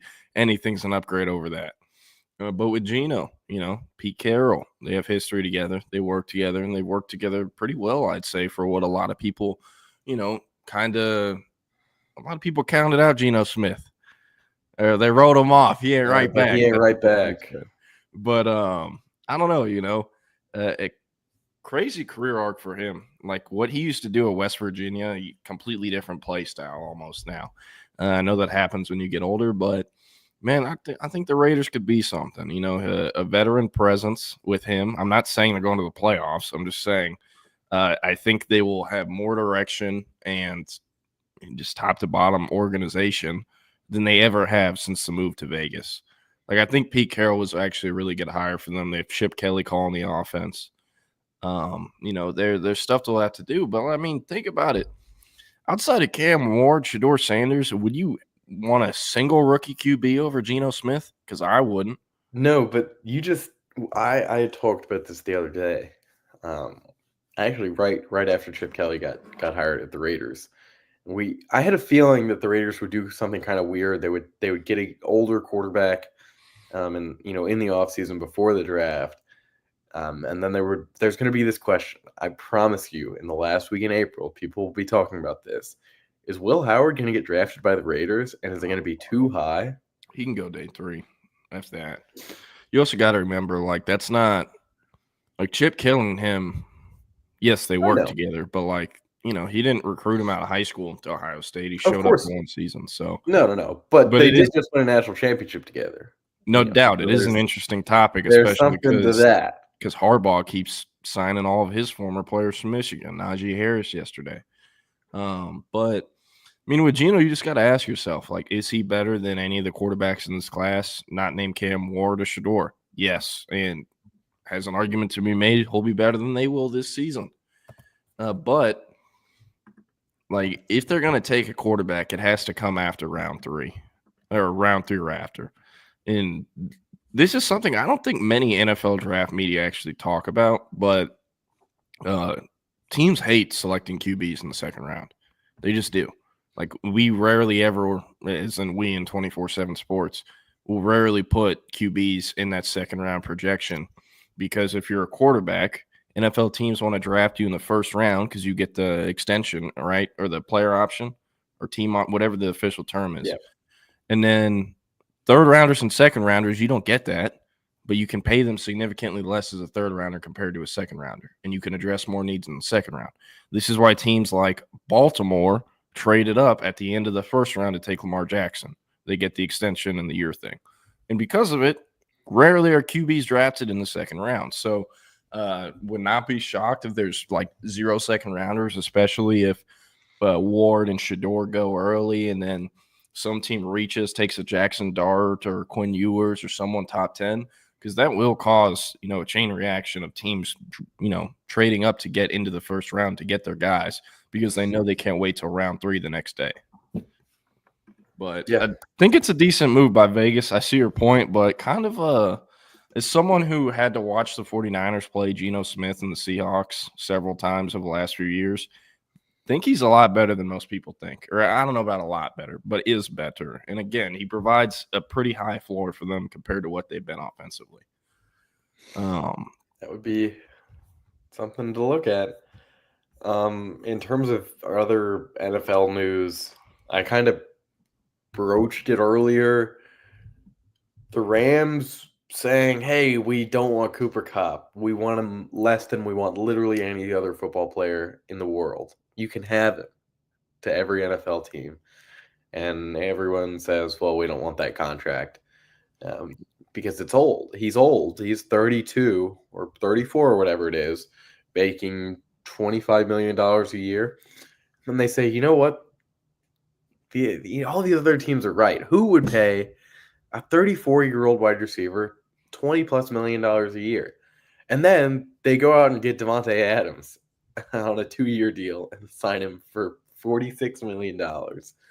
Just truly the most ridiculous train of thought, from our perspective, that you're going to say, first of all, at this point, I know he's more injury prone.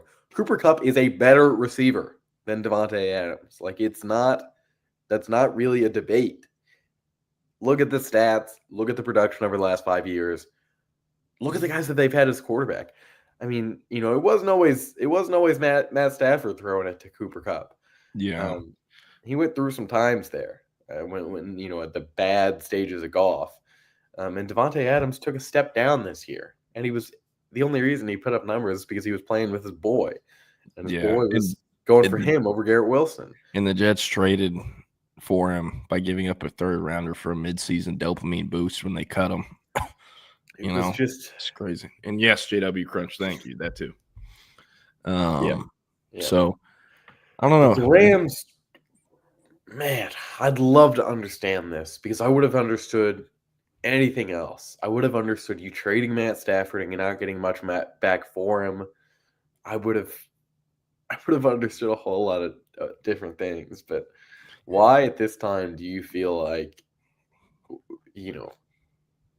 Puka's our number one, but we need Davante Adams as the number 2? Like, what is the deal? Is Davante Adams your number 1 option? Like, what does Matt Stafford think of this? Like, I just don't get it. Yeah, Davante Adams is gonna have a rude awakening when he shows up to Inglewood, California. It's like, yo, who's this fucking second-year player going crazy? Oh my God, it's Jordan Whittington, receiver 1. Can you imagine? That'd be funny. I mean, I don't know. Jordan Whittington, I think, is going to be a guy we look up in like a dozen years, 10 years. It's like, yo, how the hell is this dude still playing in the league? This is crazy. So, because I mean, everything you want between the years off the field will represent your organization only the best way. And I mean, he's just a lunch pail guy. Shows up to practice, busts his ass, works, locker room guy, and injuries are a concern, but knock on wood, made it through the NFL this far. So we'll see what happens. But Will, do you have any recruiting stuff by chance? We posted our Stampede yesterday. Not much of recruiting, on that. But a lot happened in Texas recruiting over the last week. Ton of unofficial visits scheduled up. A few new offers on Monday. Those were kind of interesting. You're going to have to help me with the name. I believe it's Jaraylen McCoy. Yeah, out of Jaraylen or Jaraylen, something Jaraylen out of Tupelo, Mississippi. had already been scheduled for an unofficial visit to Texas. And he's already has a top schools list and, official visits set up, and Texas was not in that. But he reported an offer on Monday, and it seems like, things are going to move pretty quickly here, considering that he already had a visit set up while not having an offer. And it's not like, one of the usual situations when that happens, when guys are considering maybe lower tier ACC, Big 10, or Big 12 schools. He has visits set up to LSU, Texas A&M, Ole Miss, Florida, and Auburn. So it's going to be pretty tough for Texas to find their way in there. But, it says a lot when you can get a guy that's ranked within our top 247. No, actually not ranked within He our top. was. They dropped it. Is ranked in the top 247. Just very seamlessly kind of get in the mix for him. It's been Alan Clark a lot in these last few weeks. We'll talk to guys who get an offer, and the next day they say, "Oh, I'm ready to visit," and I am, I feel like I've known this staff forever, because they've known Alan Clark for a long time, who just a month ago was from what it sounds like, not an extremely important position at Ohio State, but did a lot of work. He was he a grad assistant? I mean, he was. Yeah, so he was a GA. Depending on the school, the program, the head coach, they'll use their GAs in different ways. But from what, I've found out and been told, I'm under the impression that, all right, so Texas, right? They have Cal Flood as the O-line coach. They also have Deron Gatewood as the offensive line analyst. Whenever Texas first reaches out to a kid, evaluates a kid before an offer, Deron Gatewood is almost always the first guy to follow them, first guy to reach out. Hey, we want you to camp. Come here. Just build the relationship to segue. Get a visit set up. The kid shows up on a visit, gets to meet Flood in person for the first time, and that's their first real communication. Though he's been talking to Gatewood for a month or 2 or 3 up to that point, building the early relationship to the point where, they get to campus, then you get to meet Coach Flood and get offered. And then Flood starts recruiting you, and Gatewood, his contact level kind of drops as Flood's increases. That's kind of Gatewood's role. And he also, of course, helps out at practice and scheme breakdown, film, stuff like that. He does it all. But to my understanding, that is basically how Ohio State was using Alan Clark as the, again, he was a GA, but I believe he was the edge coach, assistant effectively to Larry Johnson. So, I mean, Larry Johnson, Ohio State, state of Ohio, rarely produces top 247 trench talent, especially on the defensive side of the ball. So, that's the Alan Clark, working the phones, calling kids from way out of state, getting them to schedule visits, build relationships, hopping on the game, talking a bunch with them. That's his job. And he was doing that at Ohio State with GA pay, going to school, where at Texas, he's now is a position coach with a 6-figure salary and one of the premier brands in all sports. Oh, and he's close to home, originally from Louisiana. So the only thing that I'm really worried about for Alan Clark in the future is when Brian Kelly gets fired and they need a new D-line coach. So something to watch there. If you're LSU, you can just get a new defensive line coach. Let's see. I think they could do it once a month or after every loss. That would be pretty interesting. That's the pace they're running at now. Yeah, so. Kyle Williams, I think, is like the 6th or 7th D-line coach of the Brian Kelly era. Is that true? 6th or 7th in the last 4 years? Bro, it's because before Bo Davis, they kept hiring guys, and then they would either leave for other jobs or they would be so shitty they'd get fired after 1 year and it would be an interim guy. But they've had at least 5 defensive line coaches. I know that under Brian Kelly, but I believe Williams is either 6th or 7th. He's going into year 4, right? Yeah. 4 or 5. I think 4. Because I think it was after the 21 season. Hold up. I'm trying to do math in my head. Yeah, it had to have been – this has to be his 4th because that was this will be year 4. This will be year 4. I was remembering when I saw Corey Raymond at a game for Xavier Filsaime when he was a Florida coach. And I had a photo of him and Blake Gideon talking. at this McKinney-Prosper district championship game where Prosper just smoked McKinney. And I did not talk to Xavier Filsamy, and I froze my ass off the entire night, and they lost, and Filsamy ran straight to the locker room. And then I pissed off his family like 2 weeks later because I reported his OV dates. And that's kind of how that went down. But crazy to look back on, with where Gideon's at, with Raymond back at LSU now, just wild times. But I don't know. One thing, we got about 6 minutes left. One thing I want to bring up. I saw this on my Twitter this morning, and I couldn't believe it. Will, do you know what was 5 years ago today? It was the COVID shutdown. The Oklahoma City Thunder getting ready to host the Utah Jazz in a home game right before tip-off. Call the game off. It's postponed indefinitely. Man. Little did we know. Yeah. But, I mean, dude, just like watching this video, I watched the entire thing. It's about like 5-7 minutes. Kind of like it's crazy how quick we forgot how crazy the world was, and I know we all lived through it, but like to think that was real life. We were all walking around with masks every day, staying at home, in lockdown. Like, I feel like the day we have kids and we tell them that, they're just gonna be like, what? Like, well, what is the history books even going to say about COVID, Yeah, I hope that when we tell our kids that, they act surprised. Because you never know, and a week from now or a month from now, we could be in the same situation. And I think that was what it taught us the most, just that nothing's sweet anymore. And in the blink of an eye, you can kind of have everything taken away from you. How I will remember that was honestly a time that at the time I did not think was so bad.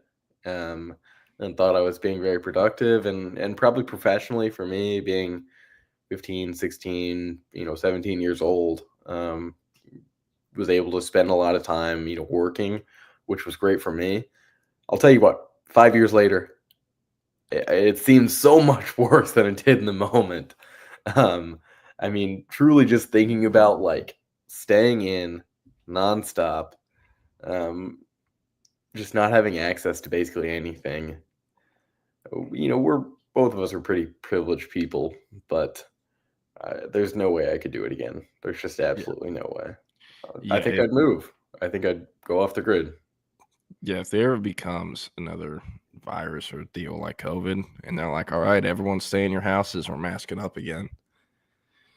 Not going to go over well in the state of Texas. We'll say that. But, man, where were you when it happened? Because I remembered I was a junior in high school, driving out for spring break. I remember Lil Uzi's album just dropped, right? I'm chilling in the back of my parents' car on the way to Florida.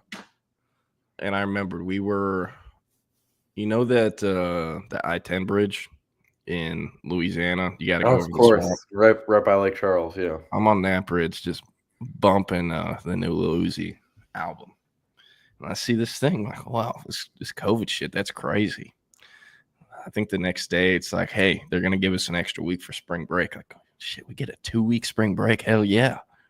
Little did we know we were never going back to school that year, until the next year. And even then it would be hybrid. But I mean, like we were on vacation for like a day and a half. And my dad was like, hey, we got to go back. And I'm like, what? And they're like, the world's about to shut down and we like can't get stuck over here in Florida. We need to drive back home. I was just like, what? Like that concept was so crazy because nothing like that had ever happened before. Yeah, I mean, it was. You never thought it could happen. Yeah, and part of that too was he wanted to get back to Texas before the roads got crazy and everything was actually shut down. So we did leave like 2 or 3 days before they started like ruling everyone to stay in place and all that. But I mean, a big part of why we drove back so early at the time, we had my grandma, rest in peace, living with us, and she was, high 80s. So we, had to be safe, stay at home, and we really did mask up all the mandates and stuff just because of how at risk she was. But it was a crazy time to look back on. What were you doing when you found out you were going on spring break a little longer? I remember I was actually at the time, my grandmother lived next door to us. She had leased a house next door to us. She was moving out that day. I walked back in, to watch the basketball game. Funny enough, I was probably never a bigger NBA fan than I was then. I think the Rockets were playing later that same night. And I remember seeing that, where they come out on the court. They showed a little bit of it, and then they kind of cut away. They came out on the court and said, hey, we're not going to be playing the game tonight. And watching that, and then I remember watching the whole Rudy Gobert thing a couple days before, where he touched all the microphones. And I'm not saying, at the time, people pitted the whole thing on him. They're like, COVID would have never come to America. It never would have happened if Rudy Gobert hadn't touched all those microphones. It was hilarious that he actually was the first NBA player to get it, or at least test positive for it. So I remember seeing that. I remember we were supposed to have school we went back on that Thursday because that was a Wednesday night. We went to school on that Thursday and then did not go on the Friday, I think. And then within a week, it was just nothing, man. It was just nothing. It was just sit at home because, that was spring break week too. Right? So we had nothing to do. It's just completely demoralizing. That's what I was saying. You just don't realize how bad we had it. Were you a sophomore or freshman? I was a sophomore in high school, yeah. Yeah, that was my junior year. So Longhorn Bear, I guess me and your daughter are in the same graduating class of 2021. But yeah, it stunk. Like me and my, I have a twin brother, our senior year, football, the only people out of games, you get 4 tickets. But he's got me, dad, mom, stepdad, stepmom, 5 of us, right? So they're taking turns who can't go to the game. Oh, and they only play district games because all the non-district games are canceled. And that's his senior year, and that's something he never gets back. So just like, man, it is so crazy to think how, adjusted isn't even the right word because a lot of people never really got adjusted, but like just how much things changed. And like Longhorn Bear said, like, man, when you're watching ESPN or some other sports stuff and they show like old clips and it's like, why are they playing in an empty? Oh, that's right, COVID, and like the NBA bubble, like that was crazy, dude. The digital screens of fans, dude. Or like when people would like pay $200 for, I don't know, the Milwaukee Brewers to stick their cardboard cutout in the back of left field, like stuff like that was nuts. It was nuts. But I don't know. We won't do any more COVID talk. Tomorrow, we should have some recruiting talk for y'all. But, Will, anything else you want to get at before we get out of here? I don't think so. But you said we have some recruiting talk tomorrow. We have a special show planned, right? We're gonna go ahead and run that tomorrow. A little. Yeah, we can. We'll go ahead and let them know. Yeah, we're gonna do a draft of Texas high school football players. Not who we think the best player will be in the NFL draft or college, but if we were high school head football coaches right now, what players would we want on our team from the state of Texas? I know who I'm picking first. I'm not Jerry Jones in it, revealing the strategy. But, yeah. I think I'm picking the best overall player, so we'll see. I don't think you're going to take him either. Well, I'm going number 1, so we'll see. Anyways, we'll get out of here. Encourage y'all to get over to the Texas Sports Unfiltered app for the bullpen. Talking Texas baseball with the guys from the Horn Takes podcast and Occupy Left Field. And then back at 2 p.m., the live stream will be back. Facebook, Twitter, Instagram, or Twitch, YouTube, wherever you get your live stream.